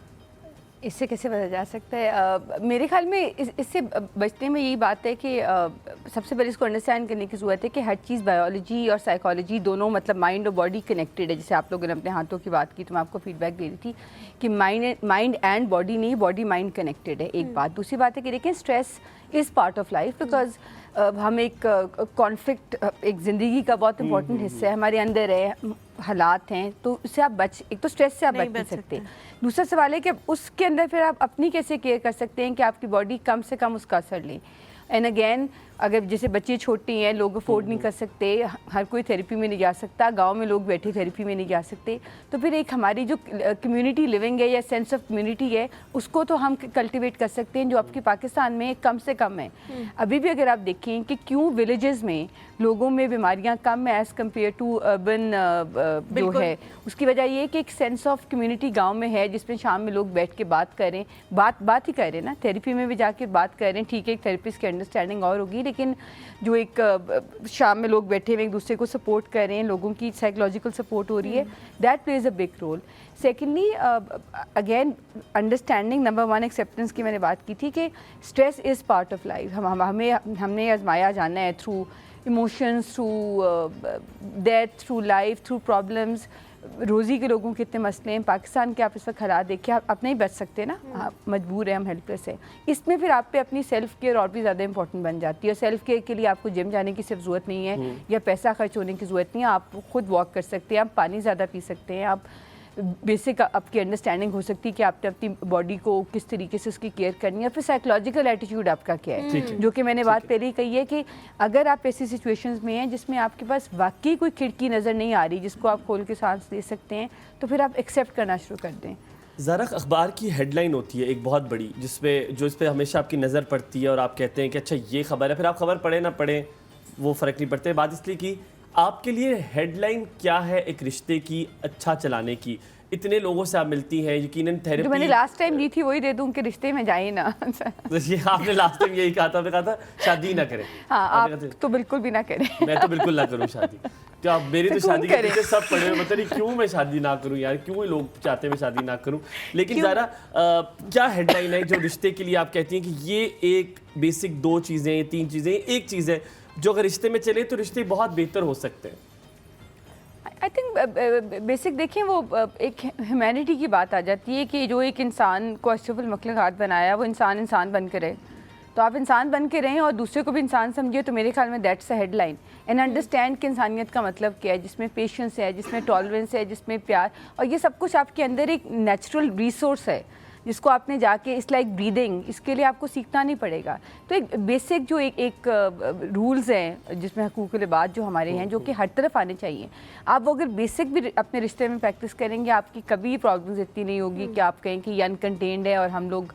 और दूसरी बात है कि आपकी जब शादी और अरेंज है या जो भी है, उसके अंदर आप अपने बेसिक्स को पहचानें कि आपके लिए क्या ज़रूरी है, उस पर आप कॉम्प्रोमाइज़ ना करें। आप ये मत सोचें कि अभी मुझे फ़र्क नहीं पड़ता कि मेरा स्पाउस नमाज़ पढ़ता है नहीं पढ़ता, और ख़ुद आपने हिजाब लिया हुआ और बाद में आप सोच रहे हैं कि चेंज हो जाते हैं। लोग इस उम्र में आके चेंज होना बहुत मुश्किल होता है जब तक खुद ना होते हैं, ज़रूर ट्रांसफॉर्मेशन होती हैं। मैं खुद बहुत चेंज हुई हूँ एज अ पर्सन, लेकिन फिर वो जिम्मेदारी की बात आ जाती है कि आप कितनी पर्सन रिस्पॉन्सिबिलिटी ले रहे हैं। लेकिन आई थिंक हेडलाइन यही है कि आपकी बेसिक जो क्योंकि आप वेस्टर्न कल्चर में देखिए, खैर उनकी तो शादियों के बहुत ज़्यादा मसले हैं, लेकिन एक बेसिक उनकी, मुझे लगता है पाकिस्तान में अब मॉरल डिक्लाइन बहुत ज़्यादा है अनफॉर्चुनेटली, बहुत ज़्यादा मॉरल डिक्लाइन है कि आप अगले बंदे के साथ कम्युनिकेट करें, ये बताएं उससे कि आप मेरे लिए ज़रूरी हैं और हम आपसे प्यार करते हैं। क्योंकि मुझे लगता है कि ये किसी भी रिलेशनशिप में बहुत ज़रूरी है। अगर आप किसी बंदे को बार बार ये बात बताएं, चाहे वो आपके पेरेंट्स हो, चाहे आपके सिबलिंग्स हो, चाहे आपका स्पाउस हो, कि मुझे आपकी ज़रूरत है, मैं आपसे बहुत प्यार करता हूँ, तो उस बंदे को अच्छा लगना शुरू हो जाता है। हमें सदियाँ गुजर जाती हैं एक दूसरे को बताए हुए कि आप कौन कह रहे हैं।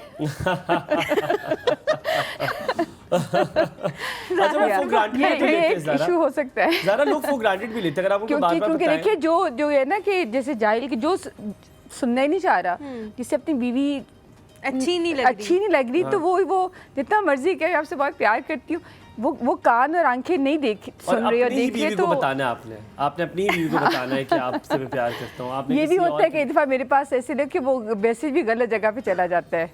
लोग कई बेचारे वो चीटिंग के लिए भी अकल चाहिए ना, लोग क्या कहते हैं नकल के लिए भी अकल चाहिए। वो किसी अपनी बेगम को इस पे एक सेपरेट हो सकता है प्रोग्राम डेफिनेटली। नकल के लिए अकल पे हम एक और प्रोग्राम करेंगे, किस तरह से मशवरे। मैं तो कभी ये प्रोग्राम में हिस्सेदार ना बनूं, क्योंकि आप लोग सबसे पहले जो रिश्ता है ये बड़ा खूबसूरत रिश्ता है मियाँ बीवी का। मैं इसलिए कह रहा हूँ क्योंकि मैंने अपनी वालिदा और वालिद को देखा है, मैंने अपनी नाना और नानी को देखा है, मैंने अपने दादा दादी को देखा है, मैंने अपने ताया ताई को देखा है। माशाल्लाह अल्हम्दुलिल्लाह जिस घर में मैं पला हूँ, मुझे इस बात की इतनी खुशी होती है कि वहाँ पे बड़ा मोहब्बत वाला रिश्ता है, बड़ा प्यार वाला रिश्ता है। अगर लड़ाई भी होती है उस नोक झोंक में मुझे मोहब्बत नज़र आती है। मैं इसके बारे में कोई बात नहीं करूँगी, क्योंकि मैं जब भी करती हूँ लोग मुझे कहते हैं कि हलीमा बहुत ज़्यादा इस बारे में एम्फसाइज़ करती हैं कि आप सारे लोग शादी कर लें।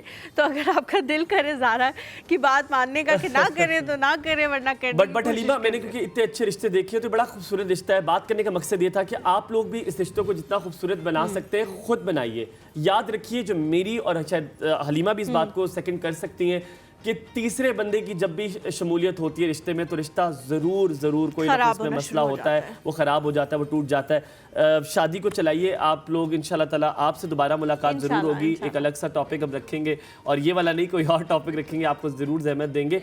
आप ना बहुत सारा ख्याल रखिएगा। आप लोगों से मुलाकात होगी कल ट्यूसडे को। हलीमा जुल्फ़िकार और हुमायूं ज़ेब को दीजिए इजाज़त। अपने माँ बाप का बहुत ख्याल रखिएगा, और आज ये कहूँगा जनाब की बीवी का भी ख्याल रखिएगा, और बीवी को कहूँगा अपने शौहर का भी ख्याल रखिएगा। Do whatever you want to do यार, जाके करें। टेक केयर, अल्लाह हाफ़िज़।